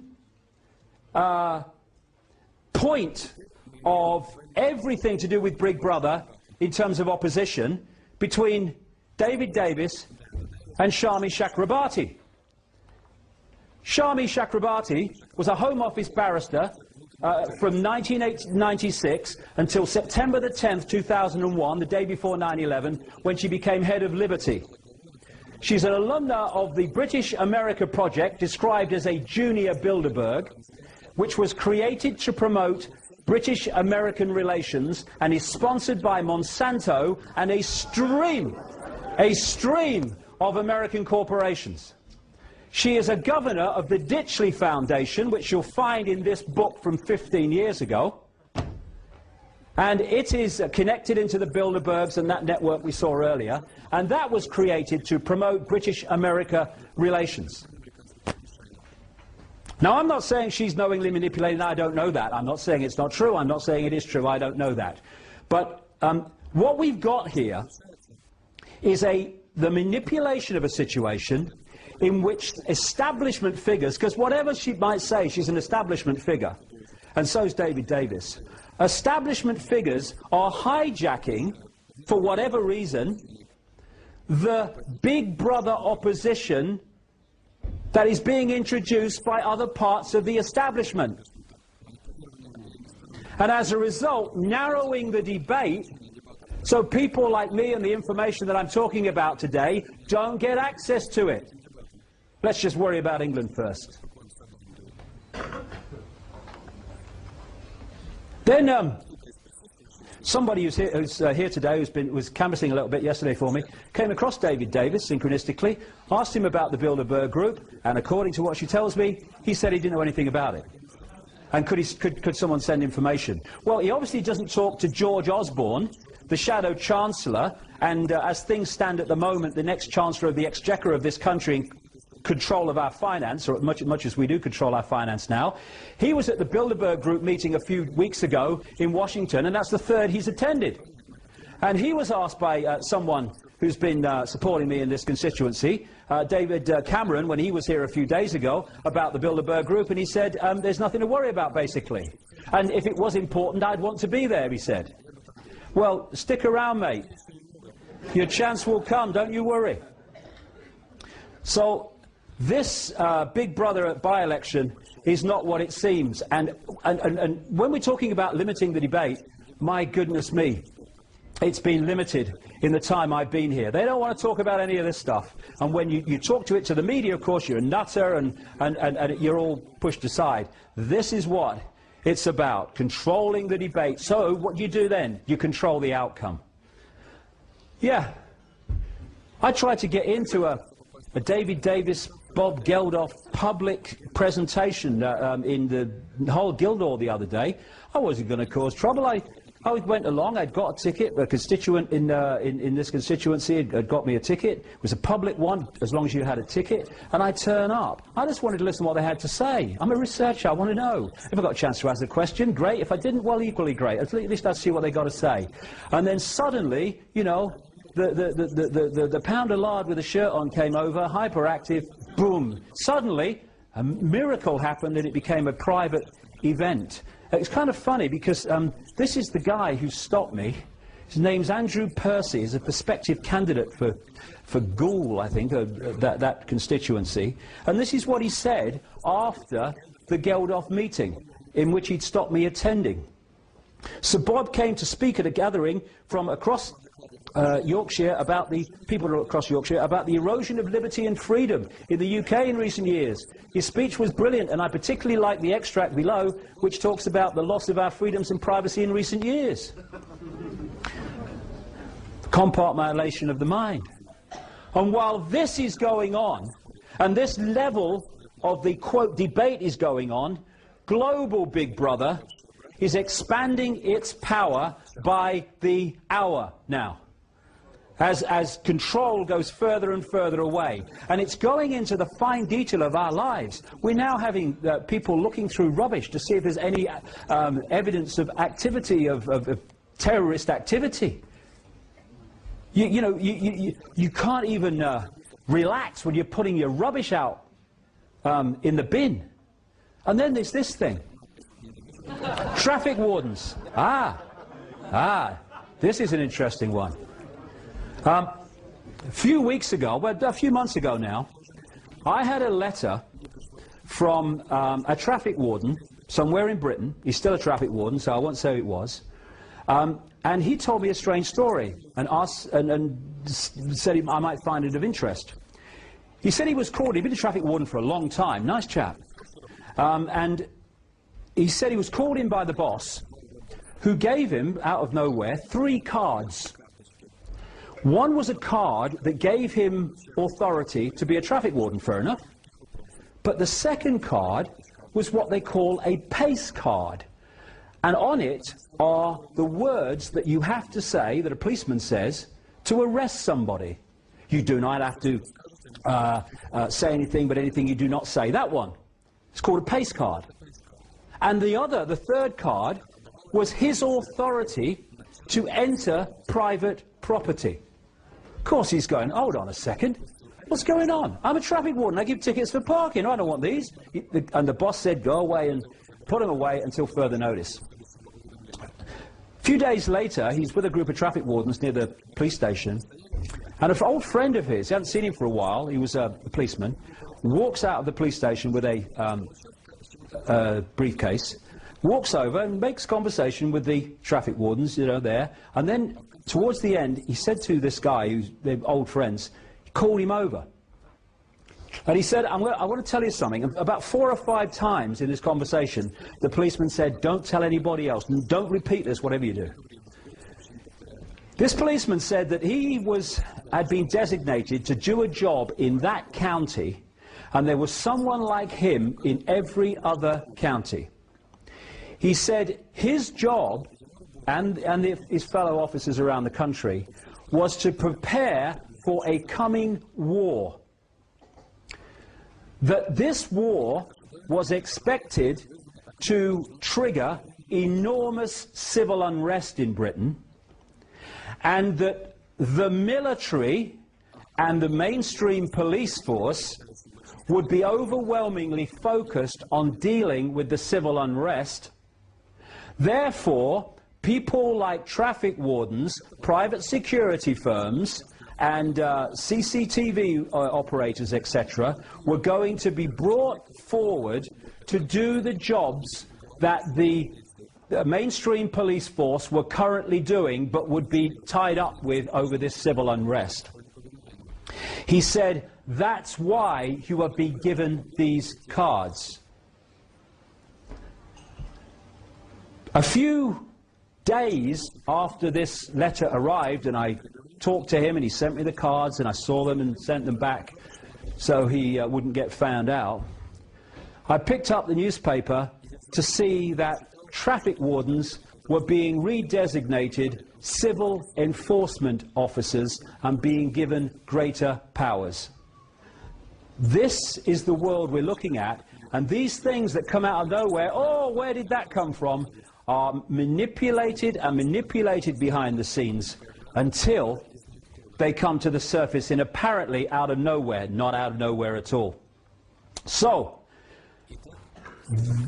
the elephant in the living room is there when you connect the dots. It ain't there when you don't. So they don't want the dots connecting. And this is what it's about. You know why it's gone into the fine detail of our lives, and you can't put, things in your car saying it's for sale? It's the same principle, because this is a mind game in the end. It's a mind game. If you can control people's mind and perception, you control their actions. It's a mind game. Everything's up here. The idea is to do the same on the population as a whole that they do on laboratory rats and mice in these laboratory mazes, where they put a mouse in a maze, and if it goes down certain channels within the maze, it gets an electric shock. After it's been shocked a few times, you can take the electronic equipment away, and that mouse will still not go down that channel. What you've done is programmed the mouse into acquiescence to do what you want them to do, to become subservient to what you want the mouse to do. Now, what is happening now is in all these areas of our lives, right down to the finest detail now, as I say, we are being shocked in various ways no matter what we do. Traffic cameras, surveillance cameras, cards in windows, rubbish bin out on the wrong day, fine. Huh? What it's doing is creating a situation in the collective mind where, I guess you could describe it as anything for a quiet life. Subservience. And the tasers with the police are fundamentally connected to the same thing. I know you're talking rubbish, officer. I know you're wrong. I know it's outrageous, but if I do anything to resist that, you're going to use that thing on me. I'll go quietly. We're laboratory rats or mice in a maze. And what we need to do is take the shocks and still go anyway. I've been...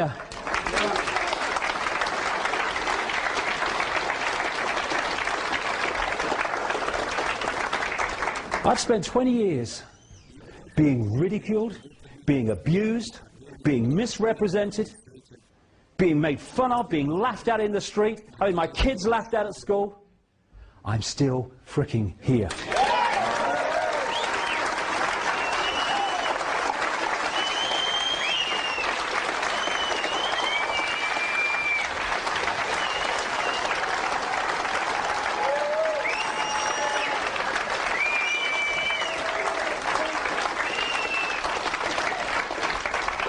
Political correctness. In Orwell's 1984 book, he had a thing called newspeak. You know, and he said, you know, when you at this level of reality, there are many other levels of reality. We won't go there today, though I do. But at this level of reality, we think in words. You have a thought, you think it in words. When you reduce the language available through political correctness, and now this you are speak in text language and stuff, you are, as time passes, what we call time anyway, you are suppressing the amount of words to describe your own thoughts, never mind your own views.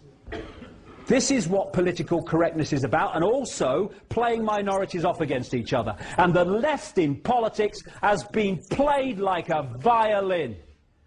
I'm from the left, there's me art right there. And here's me sodding brain here.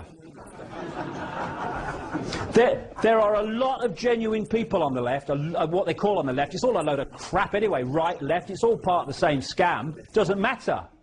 You know, you go far enough right, you meet yourself on the left coming back, the same bloody thing. There's some genuine people who want to do genuine things, but they've been scammed. And one of the scams is supporting political correctness. You can't upset somebody. Well, maybe they deserve to be upset. I'm upset that I can't have my view. Okay, that's not political correct. You know, I've got a hand that's completely knackered through arthritis, right? The only thing I can do with my hands is type with those fingers, very little else, right? It's crippled. My hand is crippled. You want to tell me my hand is crippled? I don't have a problem with that. You know why? It's bloody crippled. But no, I'm digitally challenged.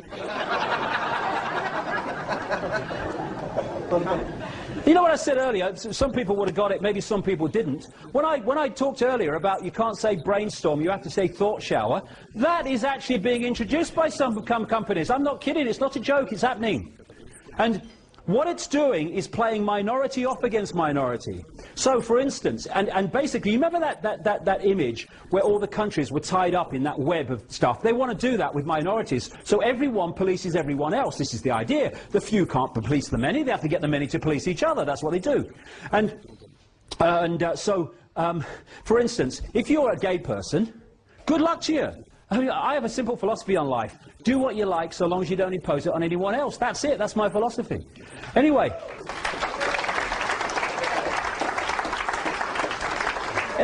What a gay person can say, that's not politically correct, I'm taking you to a human rights tribunal for saying this about me, but then he can't say something about a black person, or he can't say something about a Jewish person, or he can't say something about an Islamic person, and the black person can't say something about an Islamic person, and so it goes on, where everyone is policing everyone else. In Canada, they've got a massive human rights scam going on, and one of them is a gay organisation took these people on, the Human Rights Commission over political correctness, and now a woman is taking the gay people to the same Human Rights Commission, or a Human Rights Commission, because they won't let women into their gay club.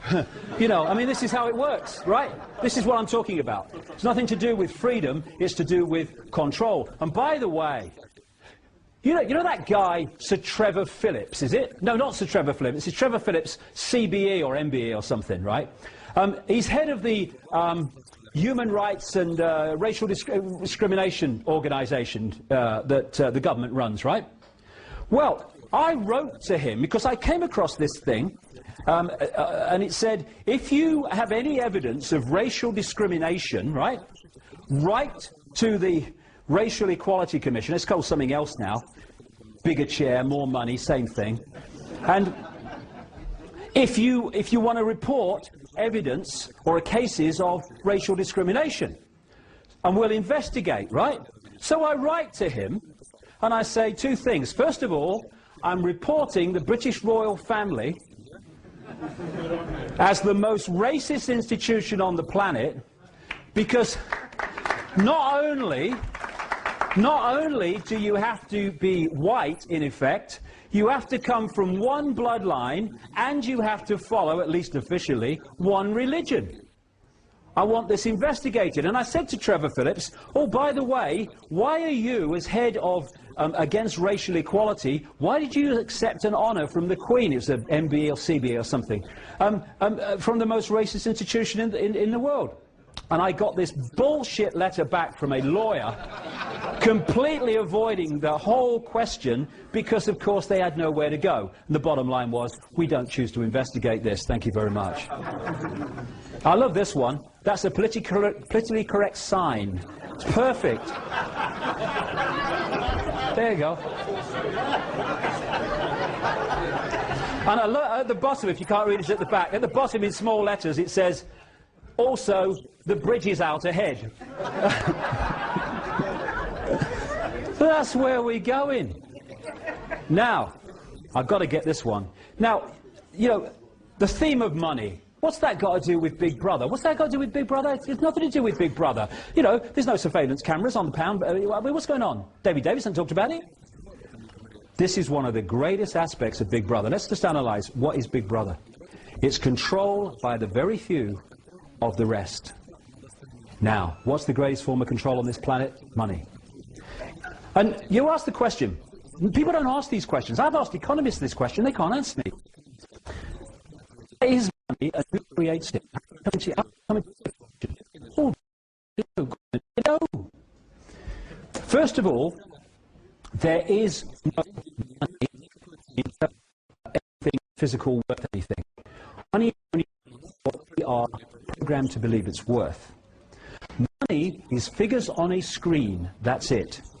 When you go into a bank and you ask for a loan, mortgage or something, say £50,000, much more these days, £50,000, what does the bank then do? It types into your account £50,000, that's it. It doesn't print any money, doesn't mint any coins, it doesn't move any precious metal a single sodding inch. It just types into your account £50,000. From that moment, you are paying interest on £50,000 that has never, does not, and will never exist. And to get that non-existent £50,000, you have to sign over wealth that does exist. Your house, your car, your business, your land. And if you don't pay back through circumstances none of your creation, not just the principal, but the interest on the loan, then they get your land and wealth that does exist and your house because you've not paid back money that doesn't exist. That is how the money system works. Because of this, the same force that I've been talking about has controlled the banking system, the pyramid within pyramid, and they've controlled the political system, and therefore laws have been passed. The fractional reserve lending is one name for them, that allows banks to lend at least, and it is at least when you follow the trail, 10 times what it has on deposit. So every time you put £1 in a bank, it can lend 10 it doesn't have to someone else. And once it's given you the £50,000, you then might go and put that £50,000 in another bank. The other bank now has the right to lend 10 times the £50,000 you've just got from this bank. And this is how it all works. Now, what's the difference between an economic boom, prosperity, and all the rest of it, and a credit crunch, depression, economic depression? One thing and one thing alone, effectively: the amount of money in circulation at any time. Who controls that? The private banking cartel, on their decisions on how many loans to make, called credit, which theoretically puts buying, exchange rate, means of exchange into circulation. The more they loan money, the more money is circulating, the more money there is to buy things, the more things need making, everything starts to expand. People tend to get in more debt when they are in a boom because they're confident, they've got lots of orders at the company, the job's strong, so we'll have 2 holidays, we'll have a bigger house, we'll have another car or a bigger car. That, in the banking system, and this scam's been played for centuries, and what economic correspondents are earning a ridiculous amount of money, whatever they pay them, it's too much. They call this the economic cycle, as if it's some natural phenomenon. What happens is, fishing rod out. The banking cartel keeps interest rates low, enticing more people in, makes loads of loans, reduces the criteria by which they will give a loan, lots of money in circulation, people in more debt. And here's the point. You know, when you go for a loan of £50,000, the bank creates, at least in theory on your computer screen, £50,000. That's it. But you're not paying back £50,000, you're paying back £50,000 plus interest. The interest on the £50,000 has not been created, it never is. Therefore, by design, there is never ever enough money in circulation to pay back all the principal and interest on the loans outstanding. Bankruptcy, losing your home, is built in on purpose. So, out goes the fishing line, and then it starts being reeled in. They create an excuse for a credit crunch or a problem, and so what do the banks do? Coordinated through this system of pyramids within pyramids, they start taking money out of circulation. They raise the criteria for giving loans out, which they are now. They raise interest rates, or whatever they need to do to take money out of circulation. Now, as they take money out of circulation, there's even less circulating to pay back all the debt that was created when they put loads of money out there, so people start in massive amounts losing their homes, their jobs, their businesses, their land, their possessions.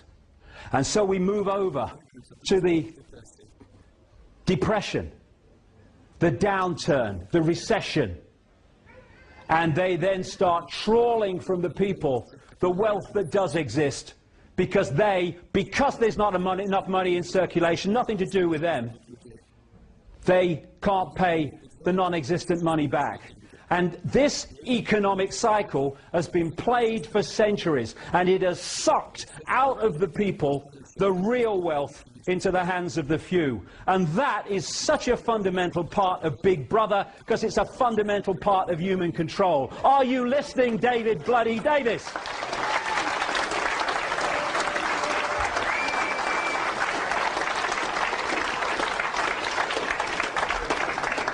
I'm sorry if I'm going on, but you've come so far. I want to give you everything I can today, because all these things connect and we need to know about them. If you want a world government which controls everyone on the planet, what do you need more than anything else? You need laws that everyone on the planet has to obey. You need international law. My goodness me, all the time. International law. Good evening. International law. Here's the news. International law. International law. That is the creation of the laws that the world government is intended to introduce. Because international law will be how that controls the lives of everyone, and if you go against international law, that's why the World Army is there to intervene. International law. International law. Global warming. The carbon con. This is a cracker. This is a cracker. You won't hear David Davis and Shami Chakramarty talk about this. In fact, you'll hear them talk about the opposite. I talked earlier about this network, and one of that network is called the Club of Rome, set up in 1968. People like Henry Kissinger, by the way, Henry Kissinger, massively part of this over the decades. He's involved in all of them, and he's involved in the Club of Rome, and he connects into the Rockefellers and all the people I've been talking about. And its job has been to manipulate the environmental movement. In 1991, its founder, the founder of the Club of Rome, Pecci, was quoted as saying in a Club of Rome document, as saying that when they were looking at how to, in effect, do this manipulation, he said, in searching for a new enemy to unite us, we came up with the idea that pollution, the threat of global warming, water shortages, famine and the like would fit the bill. Here's another member of the Club of Rome.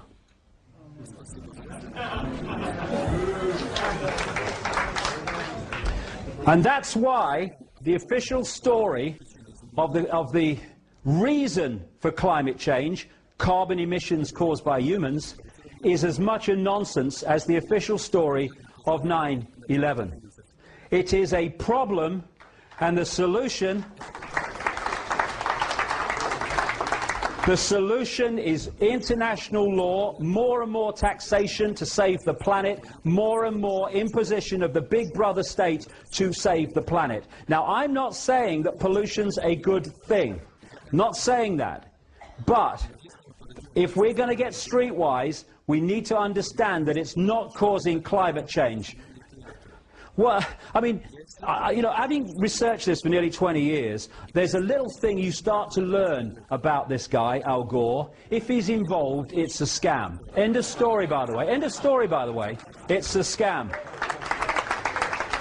And of course, for his Inconvenient Truth documentary, let's just redesignate what documentary means on that criteria. He was given the Nobel Peace Prize and the Oscar. Why? Because this network controls that.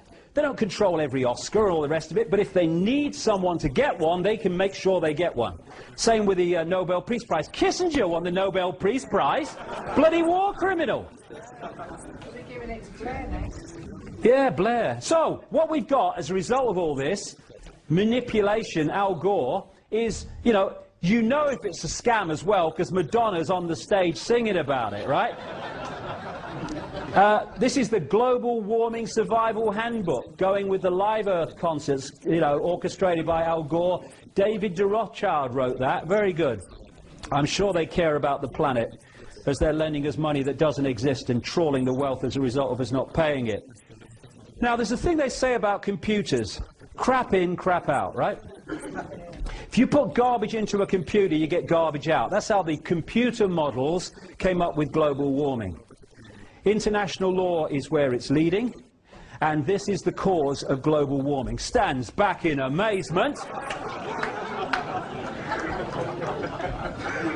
You mean the sun has an effect on Earth temperature? Are you kidding? What happens is the sun goes in cycles. It generates what are called sunspots, which are massive explosions of energy powered out into the solar system, which comes to the Earth eventually as solar radiation.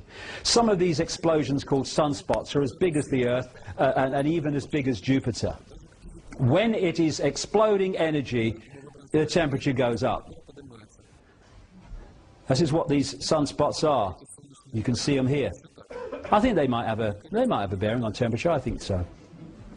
This is the recent sunspot cycle coming round, all the rest of it. And of course there are cycles where you have a sunspot cycle going round at this level of temperature, and then you have a cycle going round at this level of temperature, so that as the cycles go round, it's hotter or cooler in the different cycles as we pass through what we call time. Now, other planets in the solar system have been warming up. I don't know whether you've seen them factories on Mars. Them bloody Martians and them 4x4s, you know, it's bloody outrageous. Now, what is the common denominator of these other planets and the Earth? Can't work it out. Must be the sun. Now, this is the great one.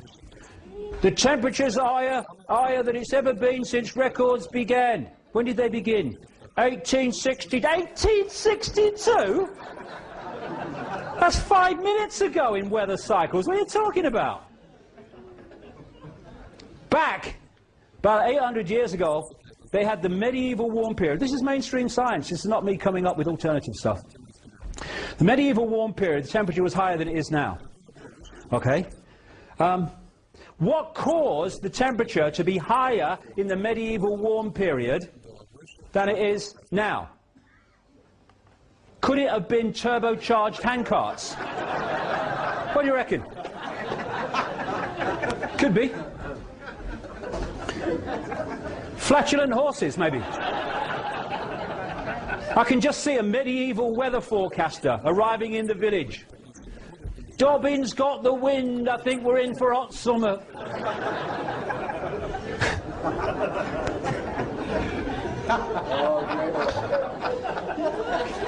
And I'm mad?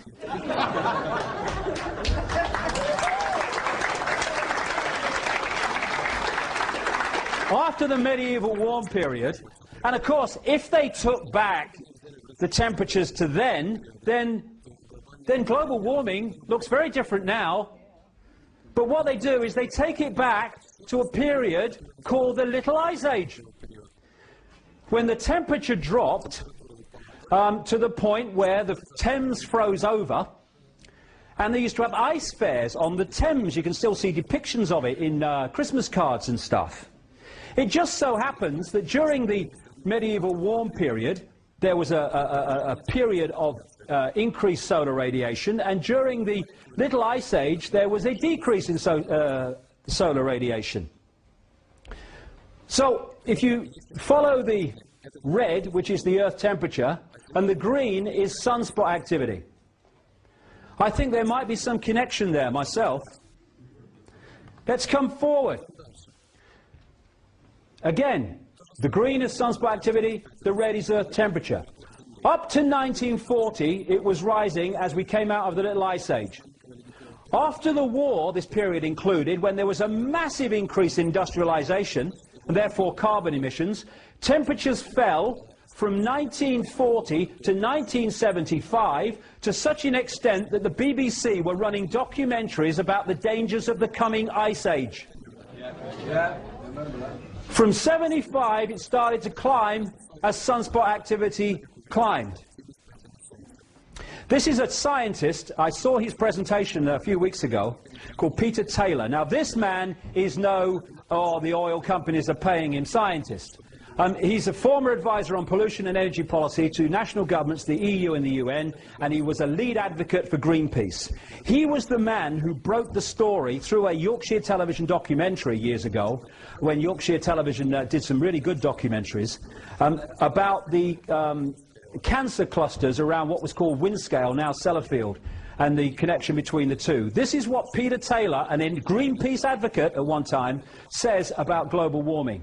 Behind the scenes, there is major disagreement among scientists. I know that. People at the cutting edge of their discipline are saying it's a nonsense. It doesn't stand up. They don't get the platform that the song sheet scientists get. Parallel to carbon dioxide rising, the solar field has increased by over 200% since 1900, and this is not factored into computer models.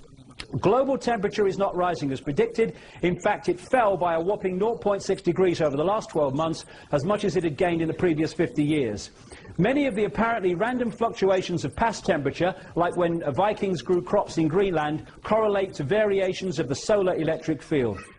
Between 1983 and 2001, cloud cover, according to International Satellite Cloud Climatology Project, fell by 4%, more than enough to heat oceans and account for global warming. A spate of recent science shows that temperature oscillations are timed by solar cycles, that the jet stream is affected by the solar wind, and that past high and low points in the solar cycle correlate with past temperature swings. And as a result of that, because we're being lied to systematically, and the Quentin Letts is saying, it must be true because they're saying it, we are being scammed for vast changes in our society of a big brother nature on another massive global lie. Temperature's been falling recently, so much so that this was a headline in the Daily Mail. Recently, global warming could stop naturally for 10 years, say scientists. And you know what they said? Oh, we've still got to justify global warming. It said in the same piece, they said, oh, but imagine how hot it's going to be when it starts again. All right, okay. International law, that's what it's about. I'm coming to an end now, but let's look at why this is possible, because this is where we come in. It's what I call the prison with the barbars. It's a prison because we act like bloody sheep.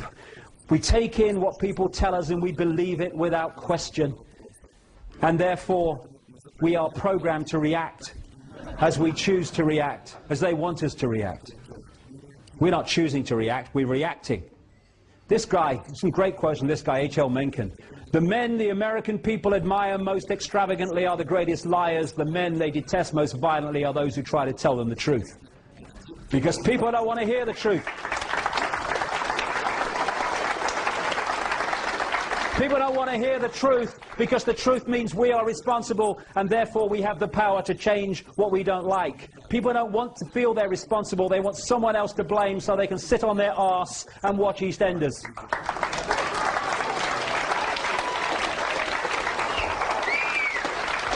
This is Oscar Wilde, wonderful quote from Oscar Wilde. Most people are other people. Their thoughts are someone else's opinions, their lives are mimicry, their passions are quotation. In short, we are a world of repeaters, where people just repeat what someone else has said as if it's the truth without even checking it out. And no one should accept what I say here today without checking it out themselves, as they can. We have teacher repeaters. What do teachers do? They go through an education system that tells them what to think. If they repeat back on exam papers what the system has told them to believe, they progress and become teachers. They go to teacher training college. They learn more and they pass exams at teacher training college and they get told how to teach and what to teach. And then they go into schools and they tell the children of the next generation what the previous generation told them, and so it goes on. Repeaters. We call it education. We have doctor repeaters, repeating what the drug reps are telling them we should pop us down our throats because it's good for profits. I went to...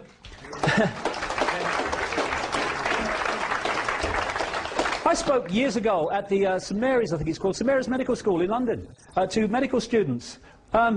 If I went across there and talked to a wall, I'd probably get more response. These are kids, these are teenagers, already programmed that if it wasn't taught in the medical school, it can't be true. We have scientist repeaters that come up with this stuff about global warming. And what you find from the non-repeating scientists who are challenging global warming, when they start to publicly challenge it, miraculously their funding for their projects disappears. So if you're a song sheet scientist, you get well funded.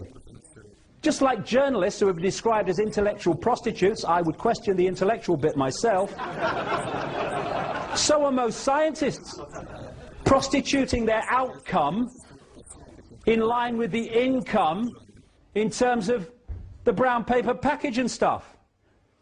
Repeater journalists. Anyone that's outside the bubble they're repeating is a nutter, to be dismissed. Repeater politicians. I love this line. Being bent over so long they think it's standing up. If we had politicians who stood by their their conscience, who answered to their conscience only and not to career massaging, yes sir, no sir, I'll vote this way even though I don't agree with it because it's good for my career politicians, then we'd have a decent parliament that represented the people. As it is, all you have to do in a political party is control the tiny few at the top, the Camerons, the Blairs, and the little few people around them. They dictate the policy. And then the other mass in the pyramid in the political party, the Tory politicians, the Republicans, the Democrats, the Labour politicians, they just trot through, yes, okay, I'll vote for it. All they have to do is decide the policy, and the policy's in overwhelmingly. This is how it works. And while this is going on, Big Brother unfolds so fast. As Mencken said, the most dangerous man to any government is the man who is able to think things out for himself. Almost inevitably, he comes to the conclusion that the government he lives under is dishonest, insane, and intolerable. And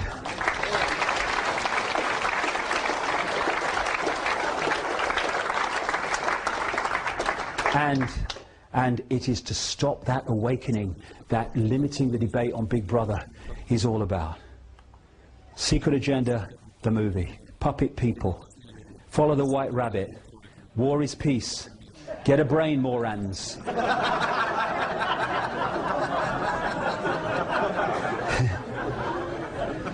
And then you can persuade people that war is peace, freedom is slavery, and ignorance is strength.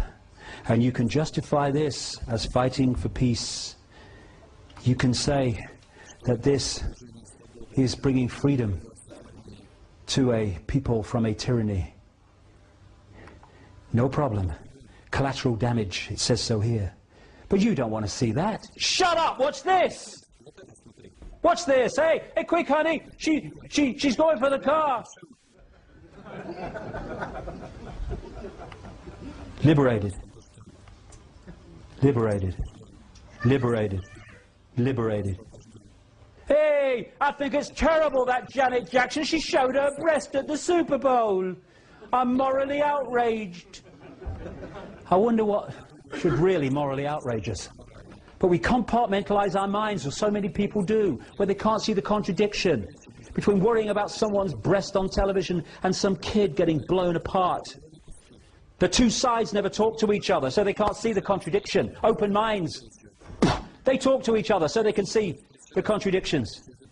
As Gandhi said, what difference does it make to the dead, the orphans and the homeless, whether the mad destruction is wrought under the name of totalitarianism or the holy name of liberty and democracy?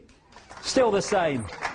This, depleted uranium babies in Iraq, depleted uranium all over Iraq from the weapons dropped on Iraq, and that's what it's doing to children. But you don't want to see that. Hey, honey, quick! It's the Jerry Springer show, and he's going to hit his girlfriend. Shut up! Watch this. Go about your business. Everything's fine. It's a mad world. Yes, it is. They want to turn us into robots, and they're doing so. And if anyone thinks that it's not possible, well, it is possible. It's been done before. They just want to do it on a mass scale. This is China today. Look at that. They are human beings. They could be free spirits. They could be all consciousness expressing itself in this reality. And look at them. Robots! And that's what they want us to be. Robots. With this acquiescence, this manipulation of the laboratory maze I was talking about, by constantly giving us reasons to be punished and to fear. And then, I'm coming to an end now, but again, this is part of Big Brother. This is really part of Big Brother. The human body is an electrochemical organism, And if you destabilize it electrically or chemically, you stop that organism working to full capacity. And part of that capacity is emotional and mental sharpness and balance and equilibrium. So the more you pour chemical and electromagnetic, electrical pollution and disruptions into the electrochemical organism, the more you stop that manifesting its true potential for sharp thought and balanced emotion. When you look at the graphs for the increase in the crap they put into food, chemical concoctions in cocktails, overwhelmingly, though certainly not always, aimed at children.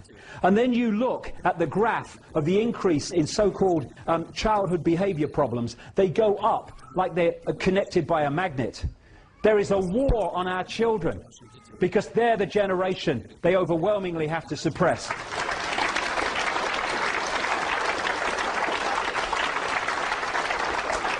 Aspartame is a sugar substitute. Have a look for this if you haven't come across it. It's in virtually everything now. And aspartame is a excitotoxin, they call it. It excites brain cells and destroys them. It stops the brain working efficiently. They sent letters out to naval pilots in America a few years ago telling them not to drink soft drinks with aspartame in before they fly because it affects their brain's ability to think. And sharp. And who brought aspartame into existence? Donald Rumsfeld. He was head of Searle Pharmaceuticals. They couldn't get aspartame through the Food and Drug Administration checks in America to become part of, the food that we eat and drink. And so they appointed him because he was close friends with the Reagan-Bush administration, and the Reagan-Bush administration changed the head of the Food and Drug Administration when he came in, and suddenly the checks were forgotten and aspartame came out. He then sold out to Monsanto at a vast profit, and Monsanto now control aspartame as they control GM food. Fluoride in the water is an excitotoxin. It excites brain cells, destroys them, and it suppresses thought. The first known time that fluoride was put into water supplies was in the Nazi concentration camps to keep the people docile. Genetically modified food is designed to genetically modify us. Vaccines, 25 vaccinations before the age of 2, with a growing, still developing immune system. All the stuff they give us, electromagnetic soup, the rabbit hole is seriously deep. And this is so appropriate. This was said by a pastor after the Second World War, talking about Nazi Germany. He said, first they came for the Jews, and I did not speak out because I was not a Jew. Then they came for the communists, and I did not speak out because I was not a communist. Then they came for the trade unionists, and I did not speak out because I was not a trade unionist. Then they came for me, and by then there was no one left to speak out for me.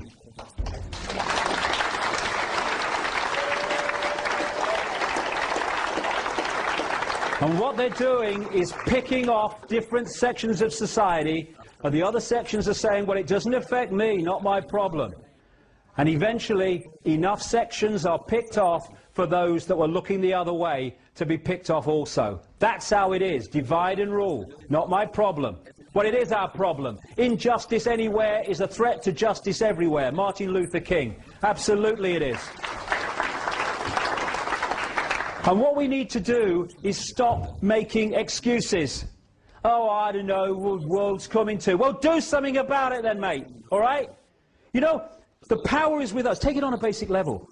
What we need is a mass non-cooperation, non-violent process of non-cooperation with that which wishes to enslave us. When someone gets fined for putting a wheelie bin out, if thousands and thousands of people put the wheelie bin out the wrong day every week until the laws change, finished.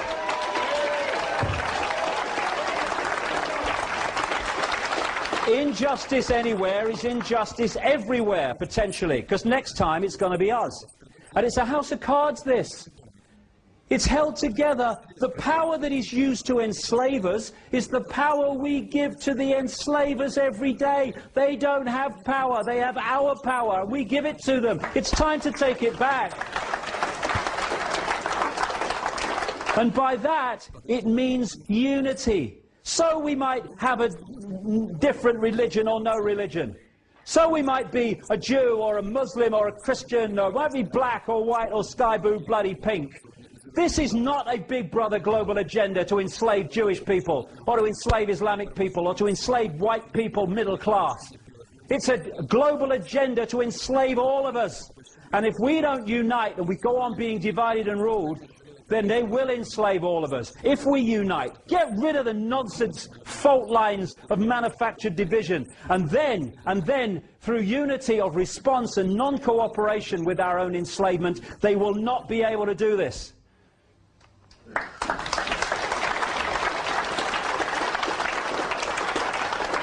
The key is to free our minds. We see the world like this. We need to see the, oh God, look at it. Free our minds. Einstein said, you cannot solve problems with the same level of consciousness that created them. And that's what we do. We have a political consciousness which comes in under a Labour name or a Republican name, and then they're replaced by the same political consciousness called Conservatives or Democrats. And nothing changes because the same level of consciousness that created the problem has come in to carry on creating the problems. We've got to go to another level of consciousness beyond this nonsense, beyond this playpen. As Gandhi said, you must be the change you want to see in the world. We are the world. What else has created the world that we are looking at? We have, or we've allowed it to be created on our in our name. There is no path to peace. Peace is the path. We've got to stop fighting each other before we divided and ruled into total enslavement. And Martin Luther King said this, cowardice asked the question, is it safe? Expediency asked the question, is it politic? Vanity asked the question, is it popular? But conscience asked the question, is it right? And there comes a time when one must take a position that is neither safe nor politic or popular, but one must take it because it is right. And we are there now.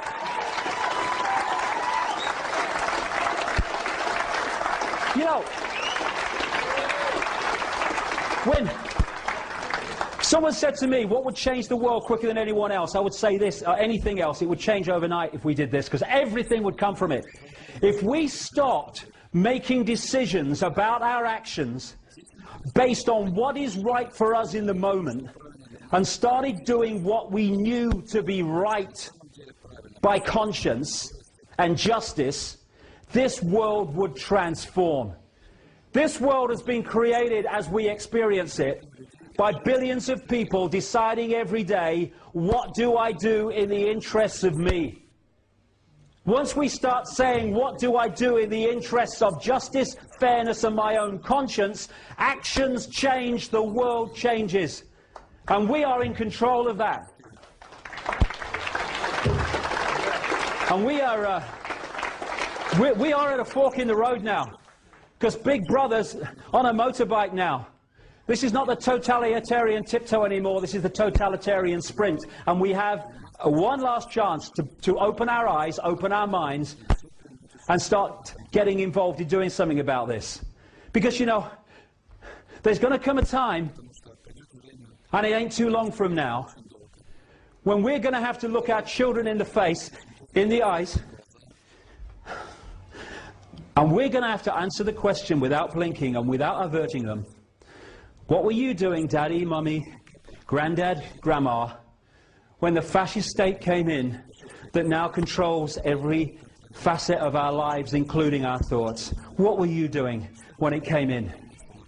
Now, for what, all my ills and all the rest of it, I won't have to blink. How many other people will be trying to look the other way? We have a chance now, still, not to be in that position. Because I'm 56, what have I got left? 10 years, 20 years, a bit longer maybe? The young people today, the kids today, the grandkids today, they're going to have to live their entire life in what these mad men want to introduce and are in the process of doing so fast. We owe it to them, if not to ourselves, not to leave them the design that these people have been working towards for so long. We need to get involved. And if we do, in a united way, the power they're using to enslave us will be gone. Thank you.